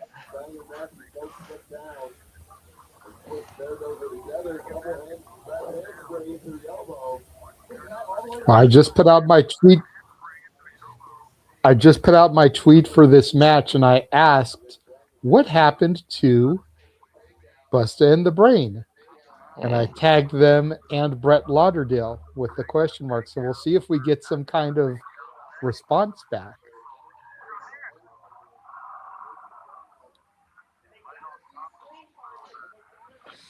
We'll see. Welcome to being on camera, Nick. Good to see you. I told you I was coming on. I know. Guys, like I said, for the young generation out there, don't go move next to a mountain. Our shit sucks. Nice running European uppercut, followed by a spear, followed by a step-up enziguri from Bane and Matthews to Bear Bronson. Great double team offense. Assisted leg drop to the back of the head of Bronson. For a second, I thought Bear was about to pick both of them up at the same time when he bent down, but it was to take the leg drop.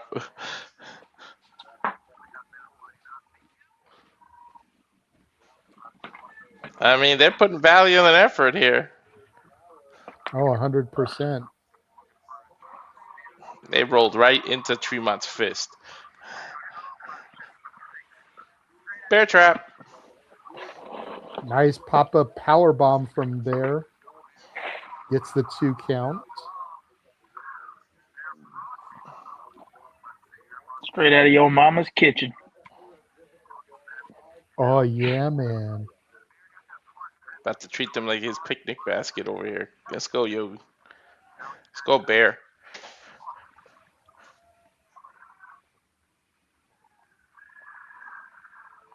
Shout out to the 90 of y'all watching our coverage of GCW Reign of Dreams from West Des Moines, Iowa.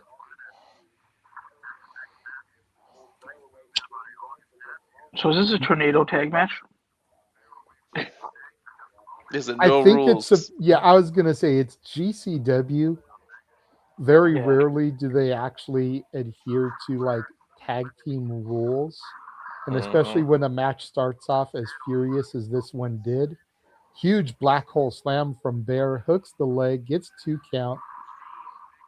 That's how you know, because you see a tag match and then you never see the tag ropes on the turnbuckles. Tremont on the apron, comes inside. Now Beardozer is just going to get to work on Bane and Matthews here. Like they weren't already brutalizing them. I'm surprised they lasted this long. Well, Bane and Matthews isn't just a jobber team. Like they've got, some history, it's not just 2 jabrones that were thrown together here. Yeah. They're taking a shit kicking. Jesus. Now trending number 15 in the U.S. on X. That's awesome. We almost never see these type of things pop up on GCW. So got to make sure we bring some attention to that. Shout out to GCW, #GCW Dreams. I wonder how much of that is us tweeting it and getting it retweeted because of the watch-alongs.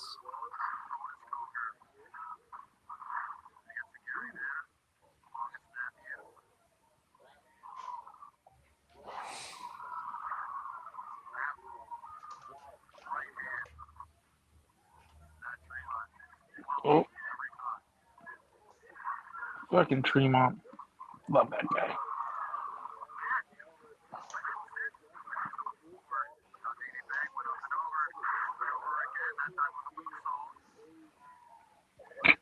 Ooh. Big DDT. Bane and Matthews climbing up to the top rope here. Bear Bronson prone in position. Double coup de grace to the back of Bronson there.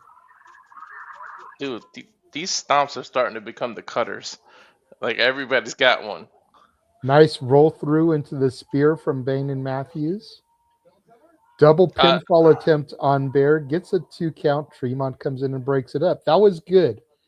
Bear could have probably very easily just powered his way out of that, but Tremont lunging in for the breakup made it seem like they were a viable threat to actually beat Beardozer. Great But ring psychology that needs to be pointed out there. hell yeah, but that was definitely smart for them to both cover him. Well, yeah, but again, like you look at the size of Bear, you look at the size Mhm. of these two. Bear probably could have very easily just powered his way out of it. Tremont Mhm. making that lunge shows that GCW treats these guys as like legitimate contenders and not just two jobbers thrown together, to my point from earlier. Mhm. Yep, there's Ring our third door. psychology. Something that's lacking a lot in modern professional wrestling. All levels. I'm not Mhm. singling any company out. All levels. Ring psychology. And leave it to a hardcore deathmatch company like Game Changer Wrestling to actually show some here. Right. Nice use of that door right to the head of Tremont. Look at the hole his head left in there. That's crazy. Bane and Matthews now going off after Bear Bronson, trying to double team him, but the big bear just beating the hell out of their backs. Fucking bear clawing them. But Mm-mm-mm. straps coming down. Bear means business now. That's the universal sign. Word on the street is that's the Nomi's favorite move when Bear removes his straps. But I Mhm. digress.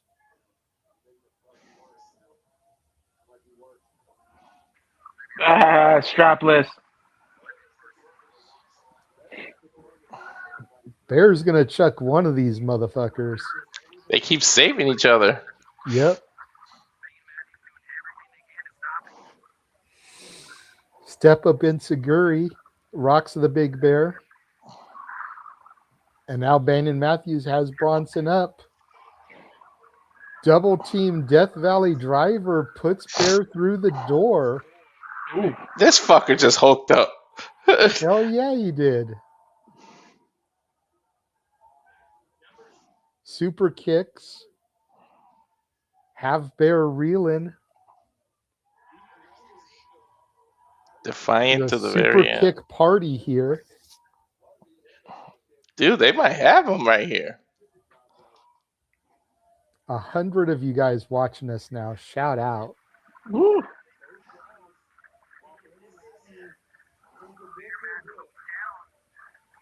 Up, Tremont's up. Uh-oh.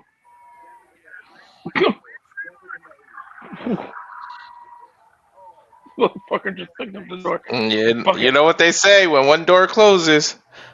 Another door opens. Bear with both Bane and Matthews on his shoulder. What are we going to do here? He Death looked Valley like he's driver. setting him up for Tremont to do something off the rope. Samoan drop.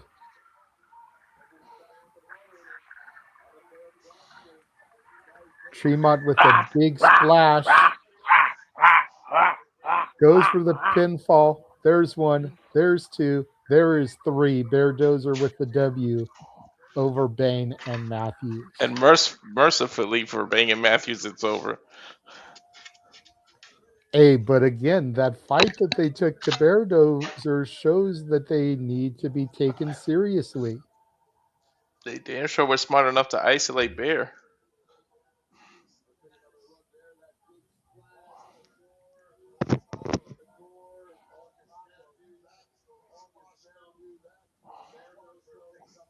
If I was a tag team, this is one tag team I would not want to go against.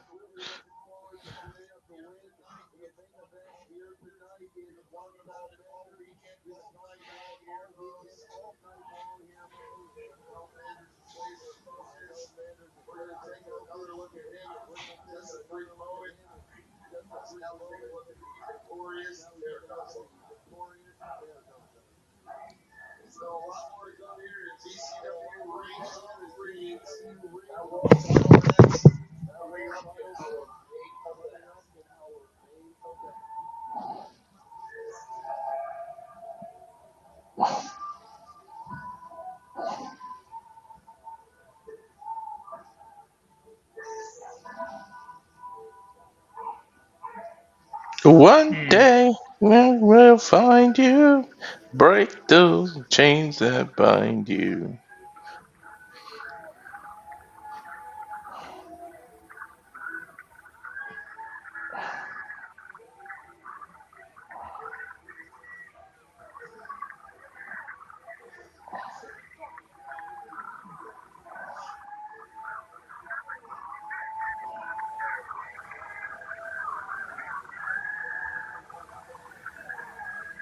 Mm.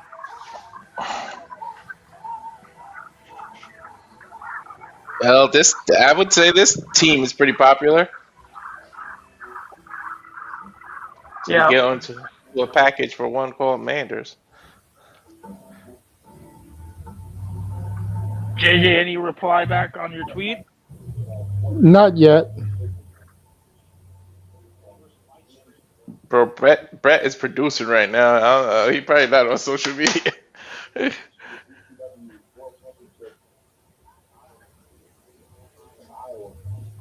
All right, the hometown man. Well, while we get this little video package, I am going to run our watch along trailer and run to the restroom real quick. So if it comes back and I'm not here, you guys just entertain the crowd for a moment. We will be right back. And now for a taste of things to come.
All the wrestling.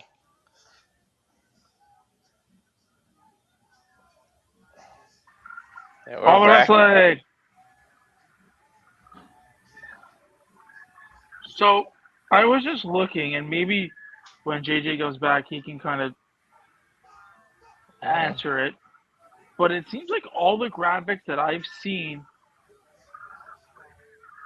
for Ring of Dreams, it always had Beardozer on it. Mhm. So I mean, was Bustah in the Brain ever announced for the show? Maybe.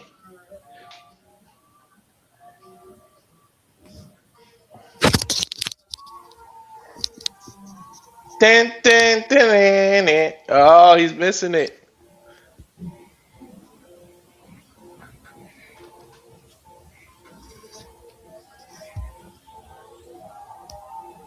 JJ loves this entrance. I do. I love me some CPA.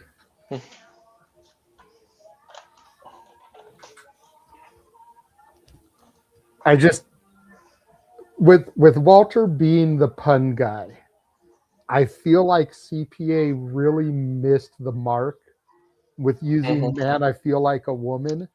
Iconic song, great Canadian. Love me some Shania. Don't get me wrong, but with his gimmick being a tax guy, a CPA, using the Beatles' tax man, Yeah.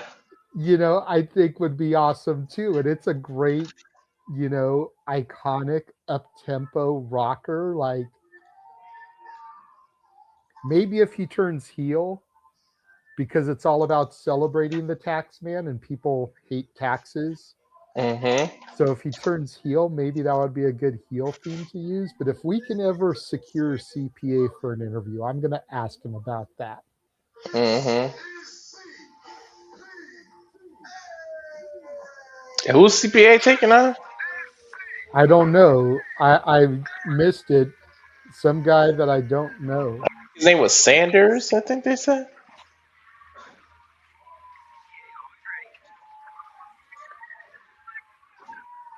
CPA is the best wrestler in the world, bar none.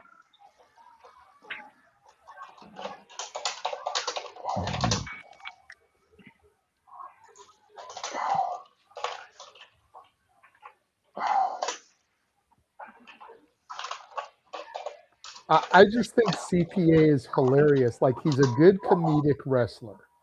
Mm-hmm. The shirt gimmick that he does is hilarious. The fact that he's got like 2 or 3 of them under the one.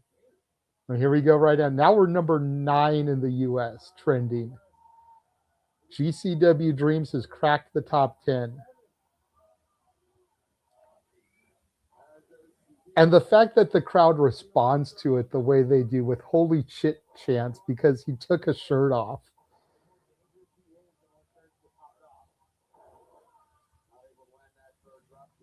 $122 of y'all watching our coverage of independent wrestling right now. Shout out to all of you guys. We appreciate that.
Hey, JJ.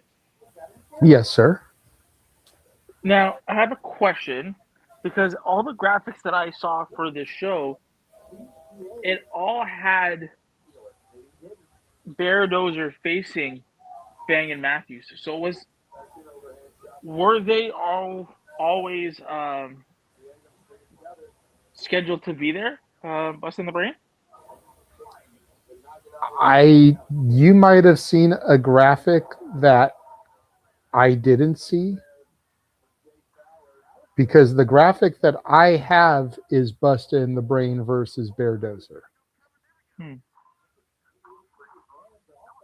It's possible that there was a change made and I didn't know about it, but you can see here, that's the graphic I had.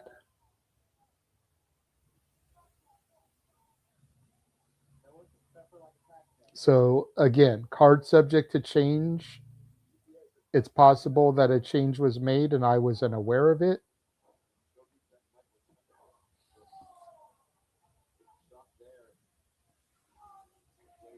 You also have to remember, Nick, and I not trying to give some woe is me speech. I'm not trying to talk down. I'm not trying to embarrass, but keep in mind that I'm trying to run the studio while working a normal job. Yeah. While going to Comic-Con yesterday and getting our brand out there to people. Like, if things are being changed and I don't know about it, there's probably a good logistical reason why I don't know about it. Because when I'm available, I'm on social media a lot. Yeah. Like, I'm usually saving graphics as they're getting announced for whatever show that we may be covering. That way I've got archives ready to go. So if a change happens and your boy ain't aware, probably a good reason. 1099 connects from CPA to Jay Fowler. One of the most devastating moves in professional wrestling. Better than the 619. Don't at me. I don't want to hear it. 1099 is better. Yep. Drop kick off Yep. the top rope from CPA takes down Jay Fowler. And 1099. CPA is looking to rip off another one of his shirts. And we are down to the third shirt. Dude, how long does it take this dude to get dressed? Who cares? It's part of the gimmick, and we all love it. Longer than it takes to fill out a 1099 form when you do your taxes, I guess. Dude, I know he's been picked up by WWE, but give me CPA versus fucking Danhausen. Mm-hmm. Like, I would die watching that shit. Have Danhausen curse him and he can't rip his shirt off because he's cursed. Mm-hmm. That would be such gold. Right. You know, he's here, he's trying to undo his shirt, and then the curse comes and he goes and he can't rip it because he's been cursed. Like, the comedy there would be so good. I would love it if he went heel and like really leaned into his tax gimmick, and then IRS came out with him and just took his shirt off and like gave it to him, like passed on the gimmick type thing. Right? My pretender. Yeah. Death Valley Driver from CPA hooks the leg. There's two. CPA with the victory over Jay Fowler. Guys, did you know that 1099 has probably gotten more wins than the Blue Thunderbomb? This is accurate. This is accurate. That is a good one, Nick. I'm going to have to, next time we can get Noah on independent wrestling, we're going to have to get him with that one. The 1099 is a more effective maneuver than the Blue Thunderbomb is.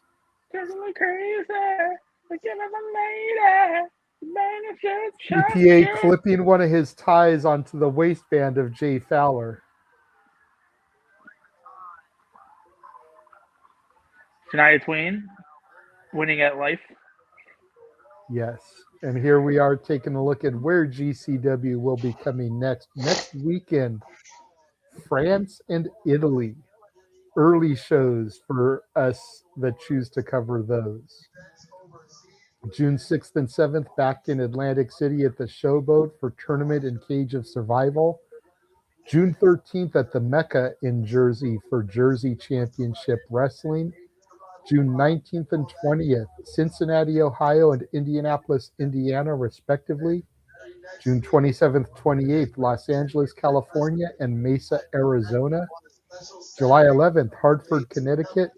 July 18th and 19th, Dallas, Texas, and Tulsa, Oklahoma, respectively.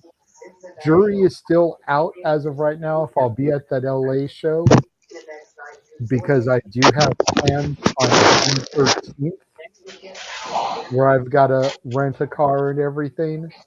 So I may not be able to afford it twice in the month.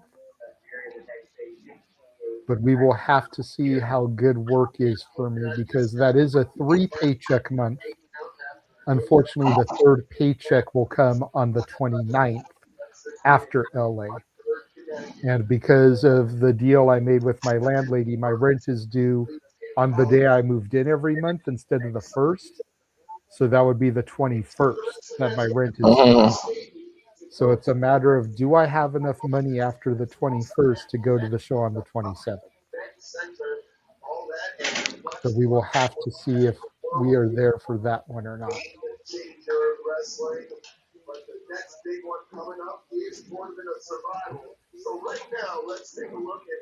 Somebody's audio is very loud. Damn, mine's on mute this time. That was on mute. I'm hearing somebody, and I know it's not me because while I'm not on mute, I'm turned down very low. And the TV is way over there in comparison. So I can hear it too. So damn the sure. only announcement so far for the LA show is Bustah and the Brain versus Butcher and the Blade. So we'll have to see if that ends up happening.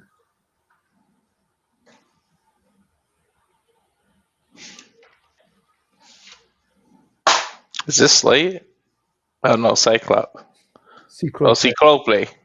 Cyclope. Come on now. You're Hispanic. You know Lucha. I know. That's You why should I be able caught to say myself. it right. Alex Colon won the 2020 and the 2019, the only TOS back-to-back winner. 3-time winner. Back-to-back-to-back. Drew Parker won 2022. Rina Yamashita. So we have had a female win TOS as well. John Wayne Vipress Murdoch. would be the first woman to win. And then Tremont last year, which we did cover and call.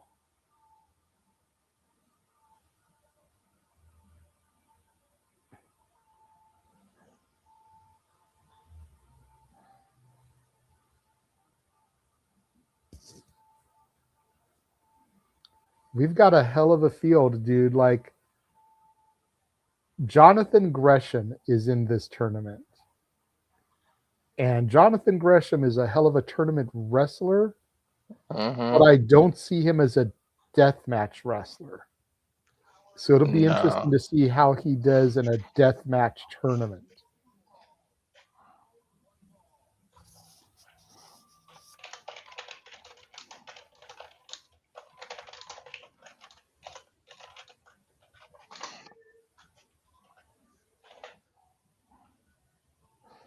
This dude is the nicest dude ever.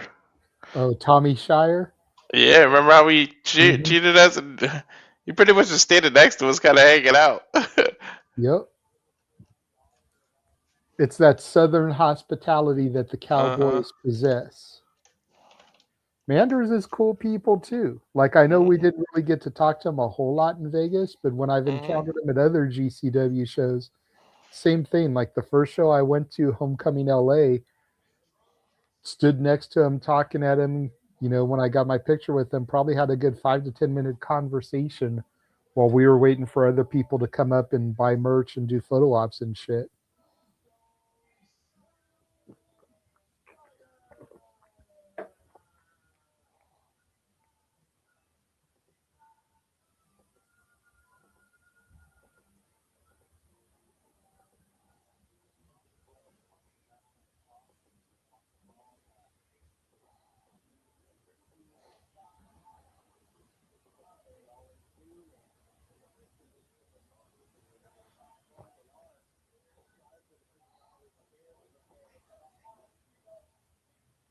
CPA just reposted my tweet like literally 20 seconds ago. Like as soon as his match was over, he liked it and retweeted it. Did he? Yep. I tagged him in something, but I ain't like post specifically about him. Yeah, because you know how I'll put out tweets about the matches, you know, and then share the video for either your feed or my feed, alternating. He just did mine too. There you go. And he liked it and reposted it, yeah. Same.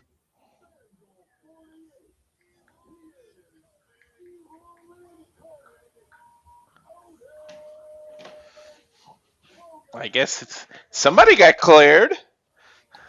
He's been wrestling all weekend. I said that. I know. You pretty much saw what he did in the event we called. I mean, he could have wrestled that match, but they did that. Yeah,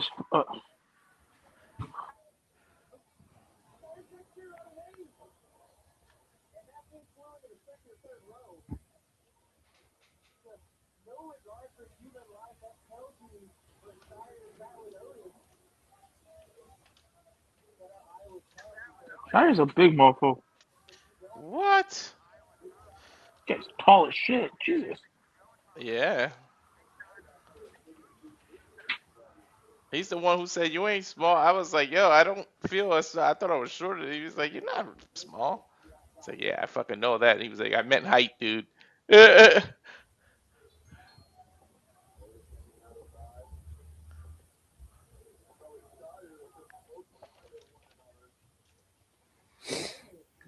Otis is another one. Cool as hell. Oh, yeah. Chopped it up with us multiple times, bumped into him playing slot machines after freaking the Juggalo show. Oh, yeah, he said his brother had all his luck. And we were asking him, like, man, you ready for tomorrow night? Ready for that cage match against Tremont? And talked to him for like 5 or 10 minutes while he's playing slot machines, Mhm.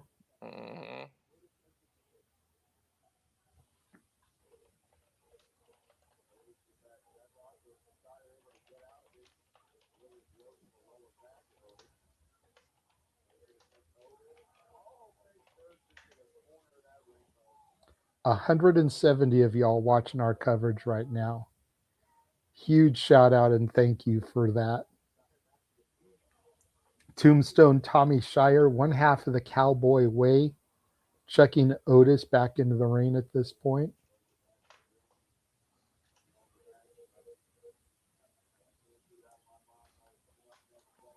Nice running, spinning elbow drop from Cogar there. Still need to get me some Otis and Napier merch. Now Yep. trending number 6 in the U.S. is GCW Dreams. You love to see it. I've got me Vandal merch. I've got me Atticus merch. I need to get me something for Otis and something for Napier. That way I'm representing all 3 men individually and collectively. I should be getting my internet exclusive Vegas shirt in the mail the next couple of days. Got an email the other day saying it was shipped, the slot machine one. Yeah. And instead of like bar, bar, bar, it's all 3 of their faces across the slot. If I had had it, I'd be wearing it tonight, but you'll probably see it on the next GCW watch long we do. Which, let me just go ahead and say, I know we're supposed to be doing live in Milan next Sunday, which I believe begins at 11 a.m. Pacific, 2 p.m. Eastern. But with our collaboration that day with the Hitting the Turnbuckles podcast, we may have to do it a delayed watch long once we're done with that podcast. Mm-hmm. And just do it via tape delay, which sucks because we won't be able to do it live. It'll be a few hours removed, but we've already obligated to do that collaboration, and that's important in getting our brand out there to a whole new audience. So we will be still doing live in Milan. Just be on the lookout for a new time. It'll probably be 6 Eastern, 3 Pacific once we're done with that collabo. It just won't be live. Live in Milan will not be live. Well, and the other thing is that's the same day as Double or Nothing. So trying to squeeze it in there with Double or Nothing going on, like, thankfully we've got enough people where I know Noah will have somebody on Double or Nothing while we do the GCW, and then we can like join Double or Nothing already in broadcast. You know what I mean? So nice overhead belly to belly from Otis there. Hooks the leg, gets 2.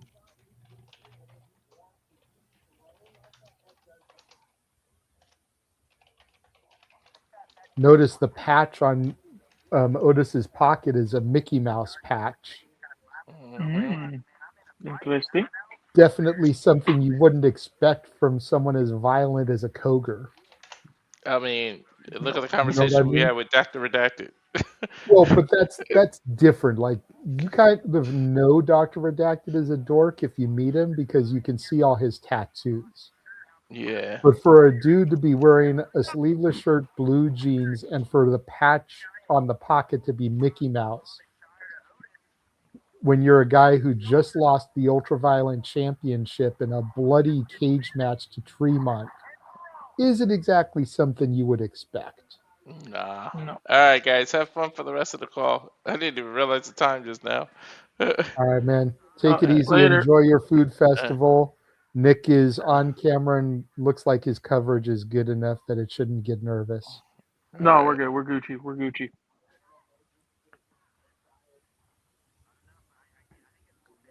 Oh shit. Okay, hold on.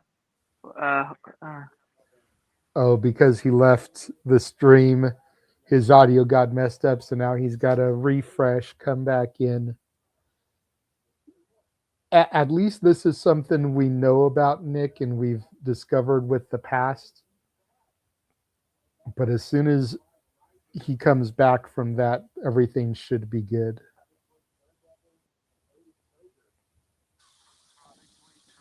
Can you hear me? Yeah, can you hear me? Yep. Okay, Okay, cool. we're good. Yeah, I was just explaining to the crowd that this is something we know about when it comes to Nick, is that when someone comes into or leaves the studio, his audio gets fucked up, has to go in and come out himself, reestablish. We're fine, though. So Blame my wife. why do we blame your wife for that one? I don't know. Just blame her for it. I am not going to blame your wife, okay? As of right now, she likes me. I'm not going to say something to make her not like your friends that you spend time with, okay? She likes everybody. Well, she really likes me because I promote Feeling Doc Booked on IG. Follow Nick's wife for what her reading choices are. Yeah, her reading choices. Let me tell you. She loves me because I actually shill for her. You don't even shill for her, and you're her husband. No, she doesn't get any shills from me for her book talk. Oh, shit. Tommy Shire just beat Otis Cogar here.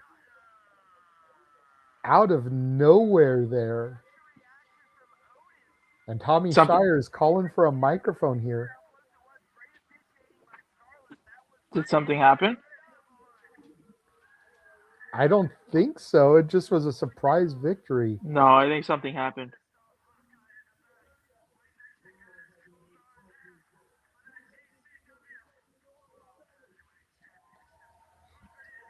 Tommy Shire saying that's 1 down, 1 to go. Who's ready to see a new world champion in the one called Manders?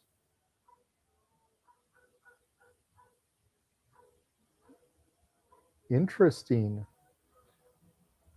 I'm going to have to watch that back, see if something happened, because now we're taking a look at Atticus versus Manders going all the way back to June 5th, 2021. Atticus getting the victory over Manders there. January 17th, 2026. Atticus Manders. Manders up 2-1 in their war at this point. This was Code to the Streets. At this point, Atticus was the champion.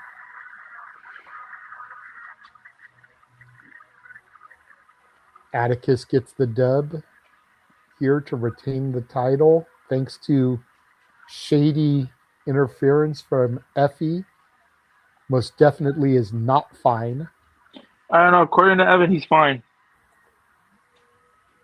Brass ring ladder match. We see how one called Manders got the victory to win the brass ring.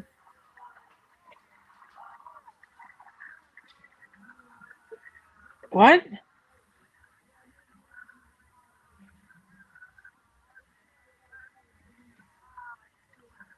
So it wasn't a ladder match? No. It was supposed to be, but there was nowhere to hang a brass ring in that venue. Okay. So they had to go impromptu on it. Okay. Yeah, this was fucking dumb. Well, that was supposed to be Manders versus Otis, but Otis wasn't cleared at that point. So Napier stepped up. I know, but when we called it, we even said it. Oh.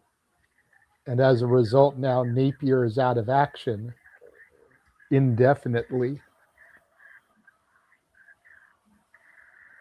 Adding another layer here because Atticus wants to get some revenge for his family in addition to defending the title.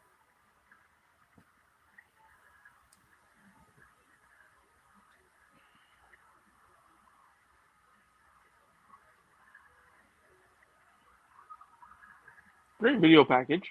Great video package.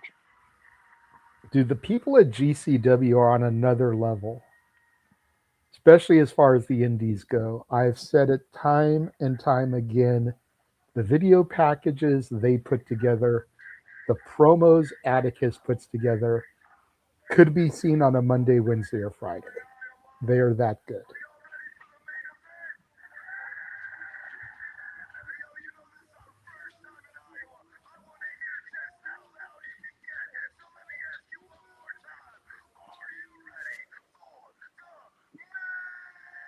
Main event time here.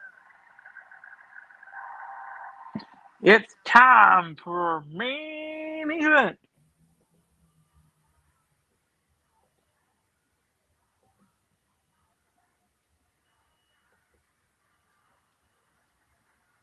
Wait, what?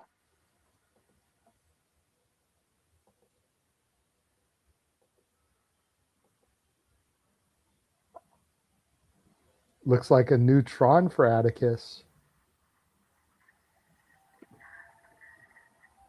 But why?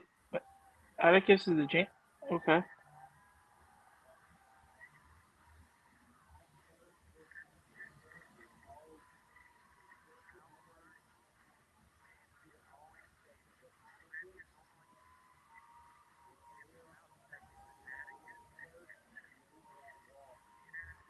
Interesting mask there.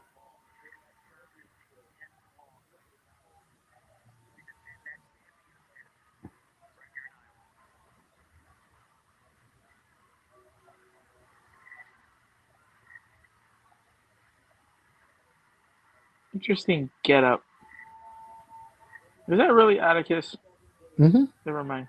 Okay.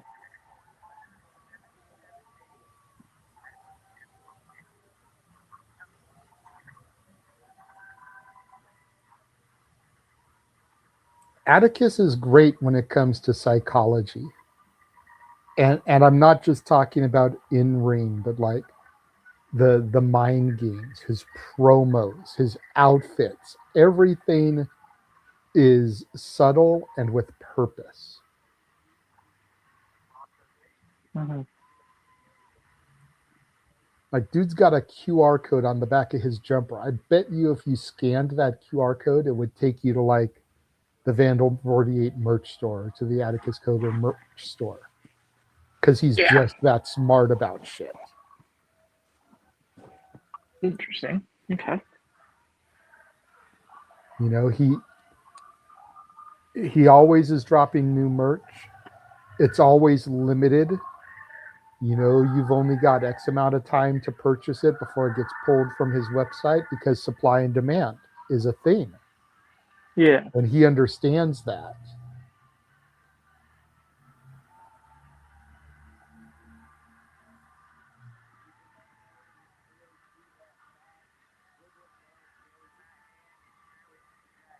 Here comes the challenger, the boss of the plains, the one called Manders.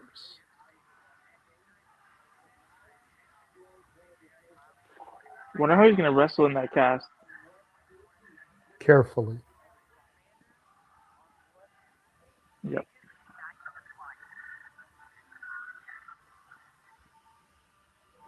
I'm not sure who that is with him, but I'm digging the Tears for Fears t-shirt, the retro Tears for Fears I don't know shirt. who that is. The brother? Maybe. Whoever it is going back up the ramp there. Not going to stay ringside.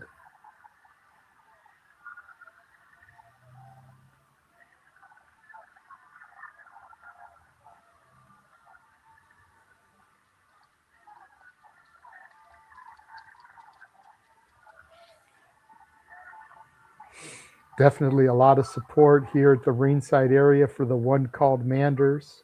Mm-hmm.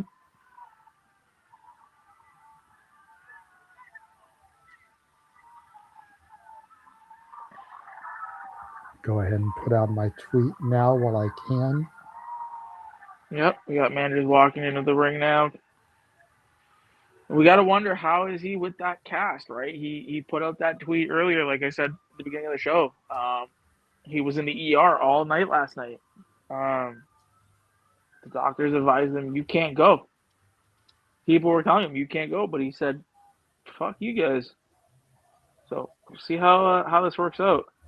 You got to know though that cast must be getting ripped off in this match.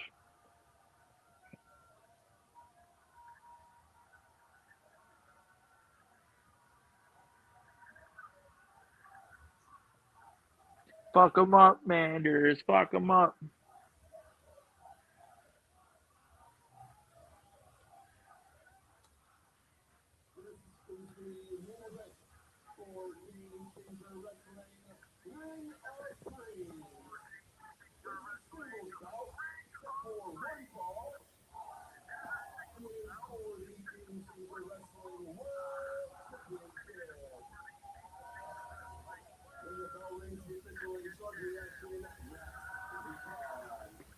Max Recon is his name.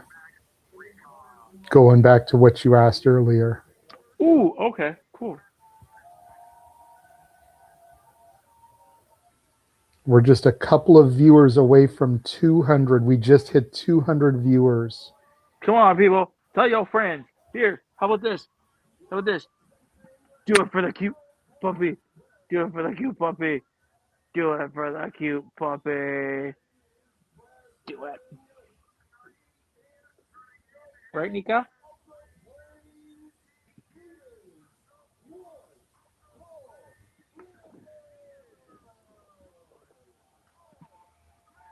Do it for the dog. Do it for the pooch. Watch our show. Right. Okay. See what happens? The dog wants to be the star of the show. Mm-hmm. Okay. Now she's like, oh, okay, she gone. Said later.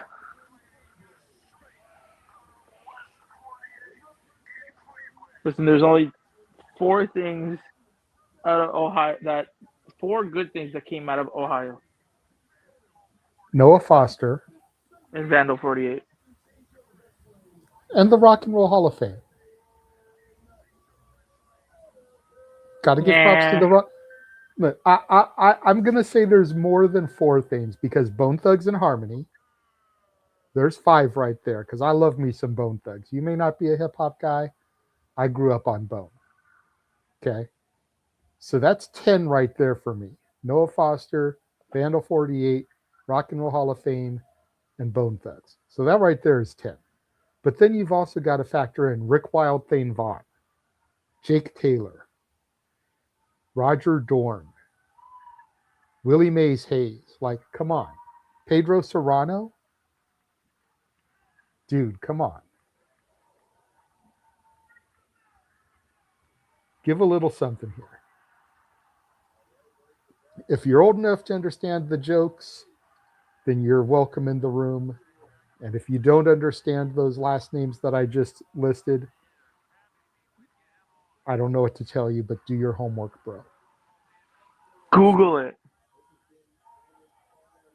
Safed is saying Alexa Bliss. I didn't realize she was from Ohio. Okay, I'll give some for Alexa Bliss.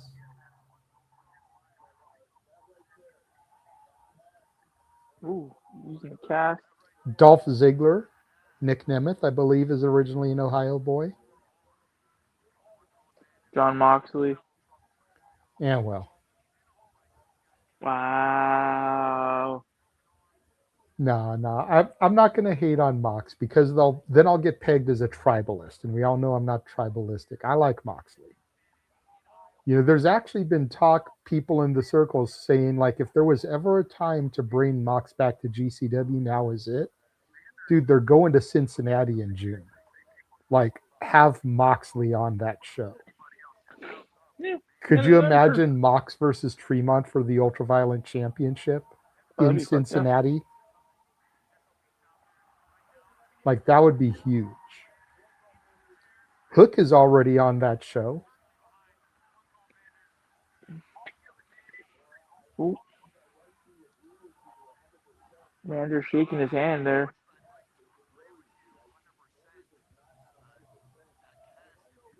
Sissy, why the fuck are you counting outside the ring? Come on.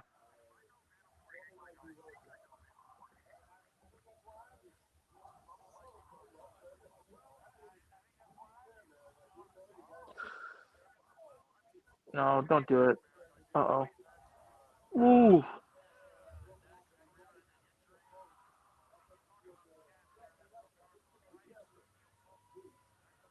All right.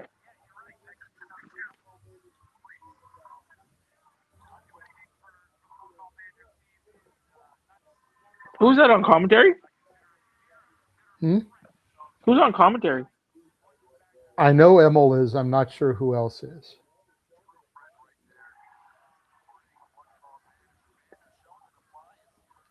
I have it turned down too much to where I can really hear it. Oh, okay. Ooh. Because I think the guy who came out with Manders is on commentary. Oh, okay. Pin attempt there by Cogar. Manders kicks out at 2.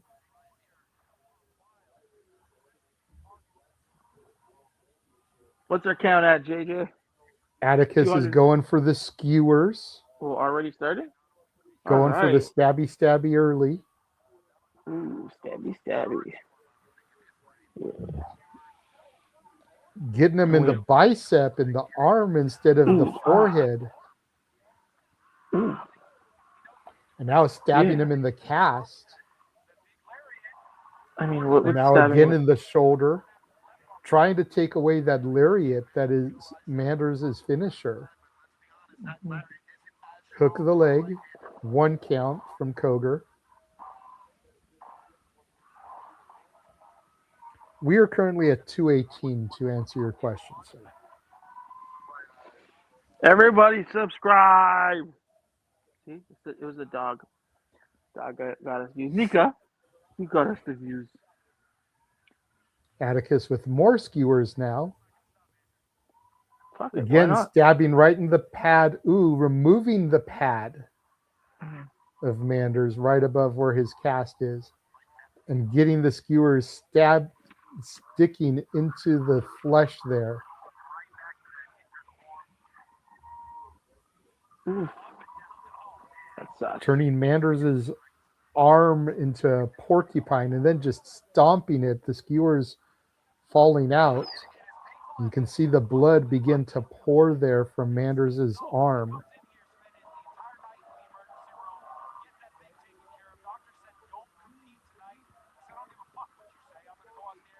Atticus with more skewers now.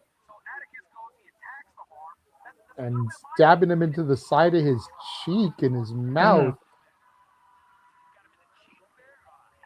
Trying to get him to protrude through the mouth and out the cheek is Cogar. And now stabbing his shoulder again. And then a kick just sends Manders to the floor. Atticus dominant now at this point in the show. As the fans read him the riot act. And Cogar pulling an Okada. Looked like he was going to go for more skewers and pulled out the middle finger instead. What a heel. Super kick to the face of Manders, rocking him as Manders tried to get back to a vertical base.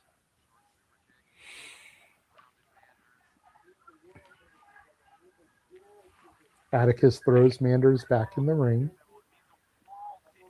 Heel is definitely taking a hold of this match.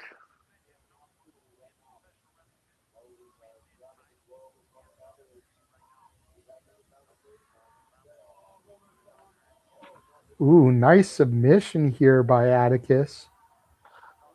Legs grapevine around the chest, arm hooked, and stabbing with some more skewers. Manders using his own boot to try to get free from Atticus. Not sure how smart that is, though, exposing his feet. Atticus trying to stab Manders in the head.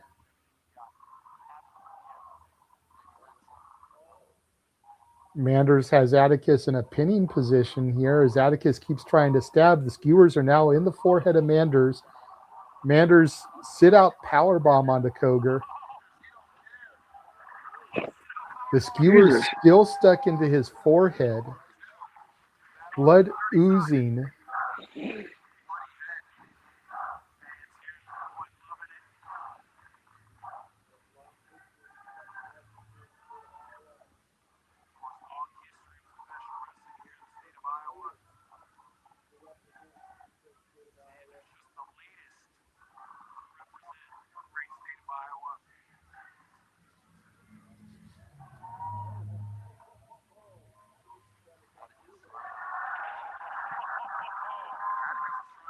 Just sit up.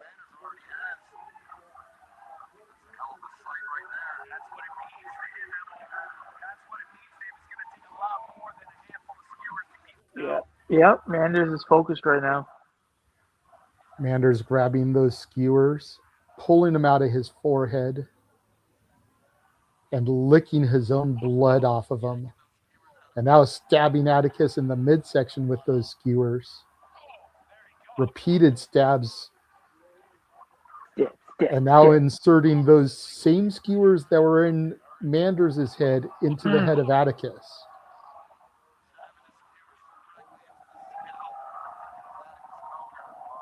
Atticus selling the hell out of it too. Look at his facials.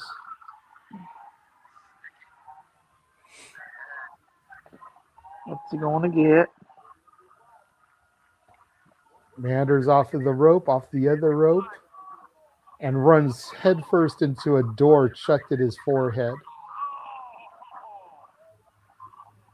And all of this while Atticus still has the skewers in his head. Yep.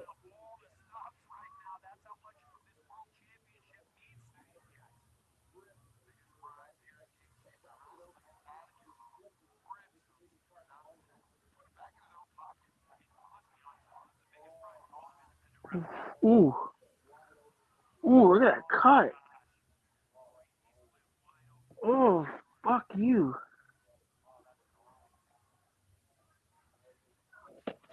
Did you see that shit?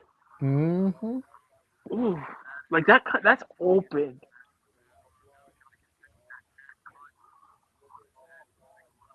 Manders a bloody mess here right now. Atticus with a door. Oh, that's fucked up, man.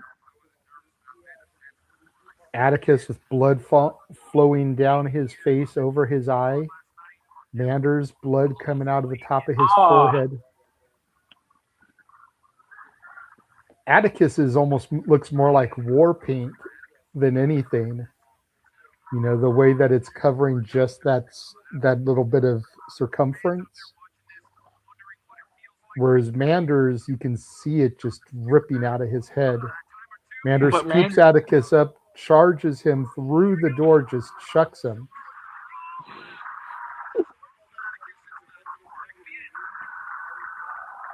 Everybody's up. Manders goes for the pin attempt, hooks the leg, gets two, Atticus kicks out. Why do I feel like that boot that's on the floor is going to come into play? They have not gone for it yet. It will.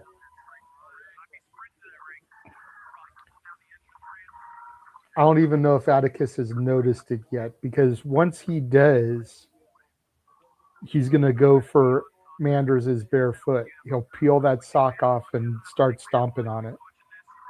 Or stabbing at it. 240 viewers right now. Shout out to all of you guys. Make sure you stay tuned at the end of this for us to shill where you can find and follow us. Oh, Manders is putting the boot back on. Okay. Not allowing him to be vulnerable for much longer. Manders picks Atticus up. Nice scoop slam to Cogar.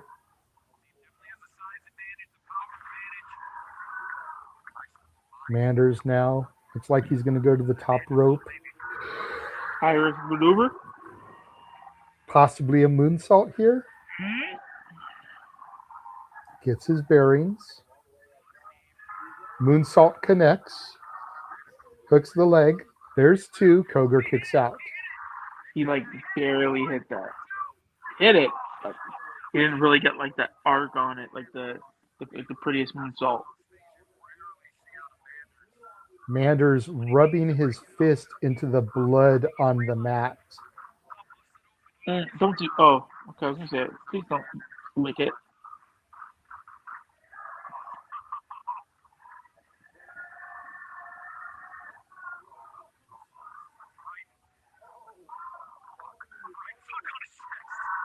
Manders getting the crowd to chant "Fuck Ohio."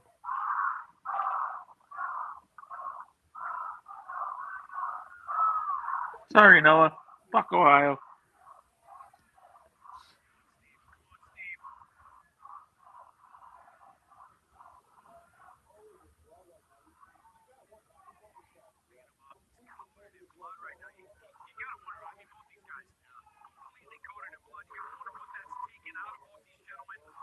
Ooh.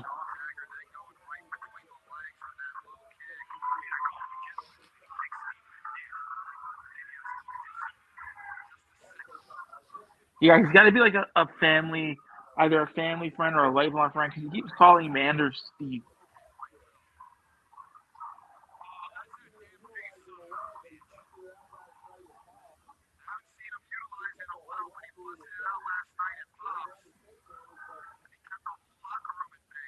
Have you ever been tased before, sir? No, I have not, and I would like to keep it that way.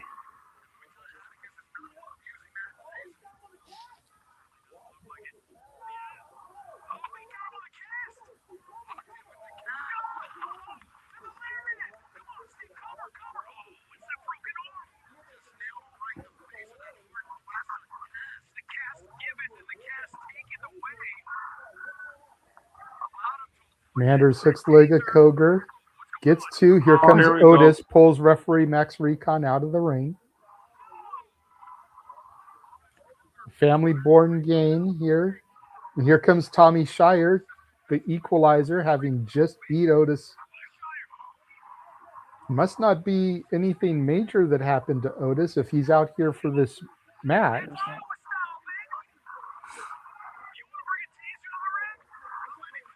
Is that a cattle prod? Yeah. Manders charges in with the prod. Atticus out of the way. Shotgun drop kick to Manders. Atticus has the skewers now. Again into the top of the shoulder. They don't really want to stick there. Brain hemorrhage connects to Manders. But Manders is too close to the rope. There's 2. Foot on the rope. Referee counted 3, but the foot is on the rope. They're going to restart the match. Referee is giving the title to Atticus, and the fans are telling the ref, look, his foot is on the rope. MLJ making the official announcement.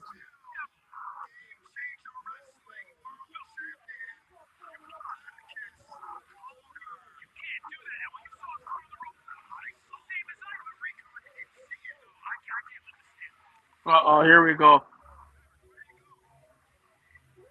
Arik. So his name was Arik.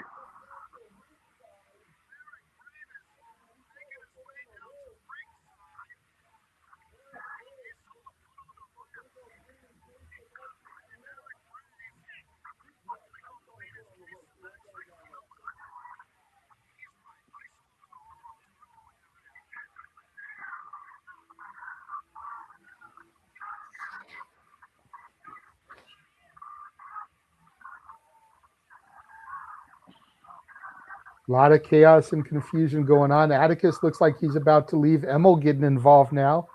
Emil's even saying that he saw the foot on the ropes. But why? Oh my god. This shit fucking infuriates me. Scarlett Donovan down there now, the other GCW official. But if I'm Atticus, why don't I just fucking leave? That's what Atticus is trying to say. He's like, dude, referee's decision's supposed to be final. You called it. You gave me the belt. Emil announced me.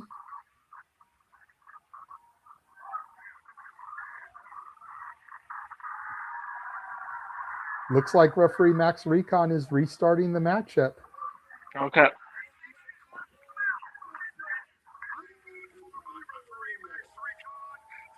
Max Recon is called for the bell.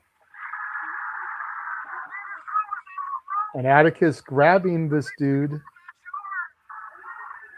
who uses the cattle prod onto Atticus. Manders is up. He's ripping that cast off of him. Trying to, anyways. At least trying to expose that arm. Lariat connects from Manders. Hook the leg. There's one. There's two. Cogar kicks out.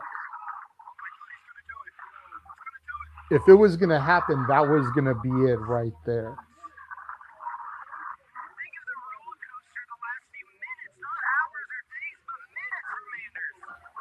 Yeah.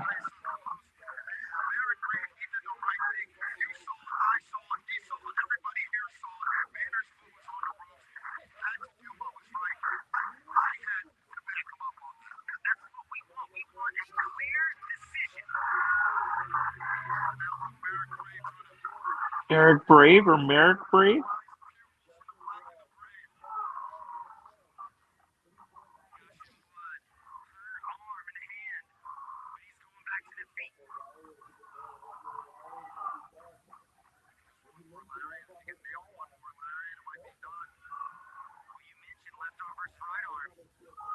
Atticus with a one-way trip to Dick Kick City there on Manders. And now that he's exposed his arm there trying to rip that cast off, prone, Atticus puts that door over it. Atticus has another piece of broken door.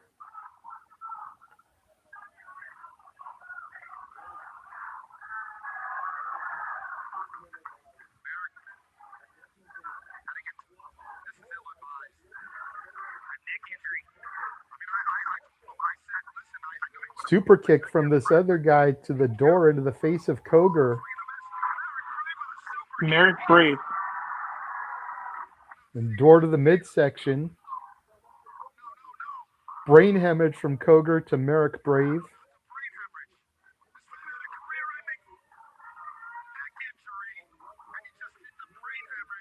Manders struggling to get back up here at this point. Paying attention to his friend. No, apparently according to MOJ, he was Merrick Brave was Manders' trainer. Oh, okay. Atticus with the And cattle mentor. prod to the neck of Manders. And then to the midsection. Atticus picks Manders up. Brain hemorrhage connects. Hook the leg. 1, 2, 3. It is official this time. No leg on the ropes. Center of the ring pinfall attempt. Atticus Cogar once again escapes with his GCW World Heavyweight Championship.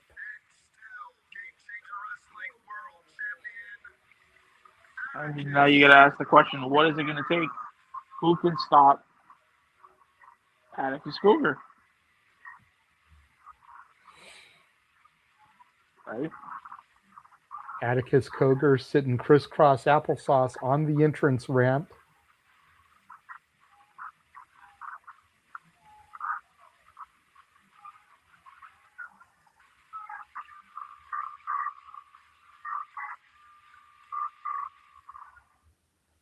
Screen goes black.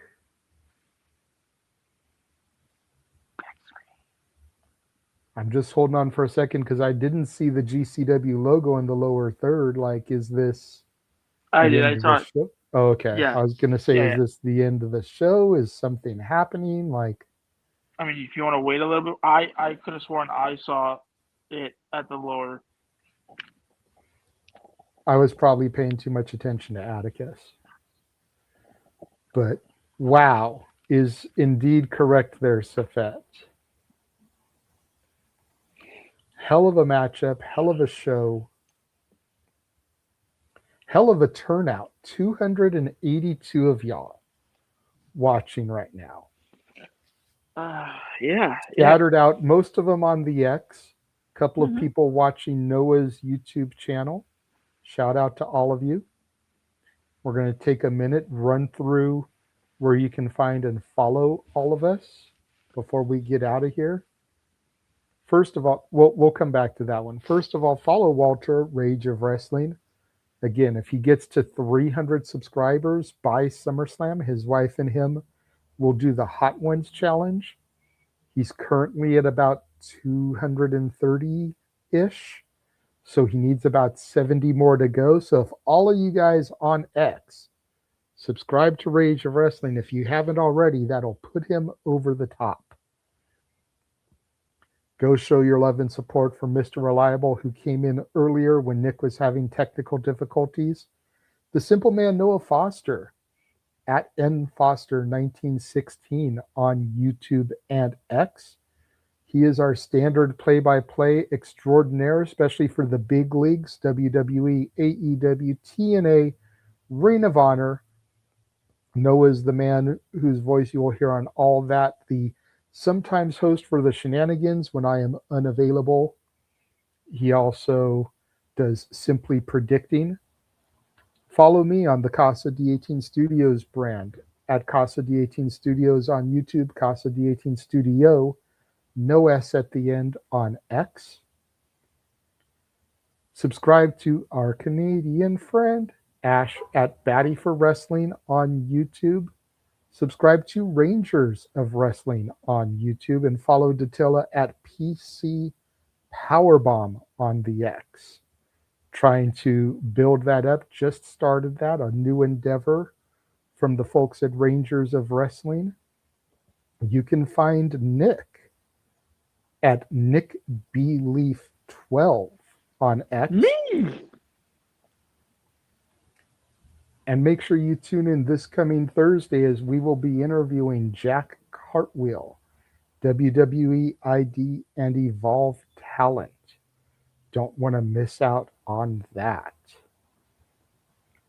Once again, want to thank all 290 plus of y'all that are tuned in watching us this evening for independent professional wrestling. We greatly appreciate it. And until next time, have a good evening.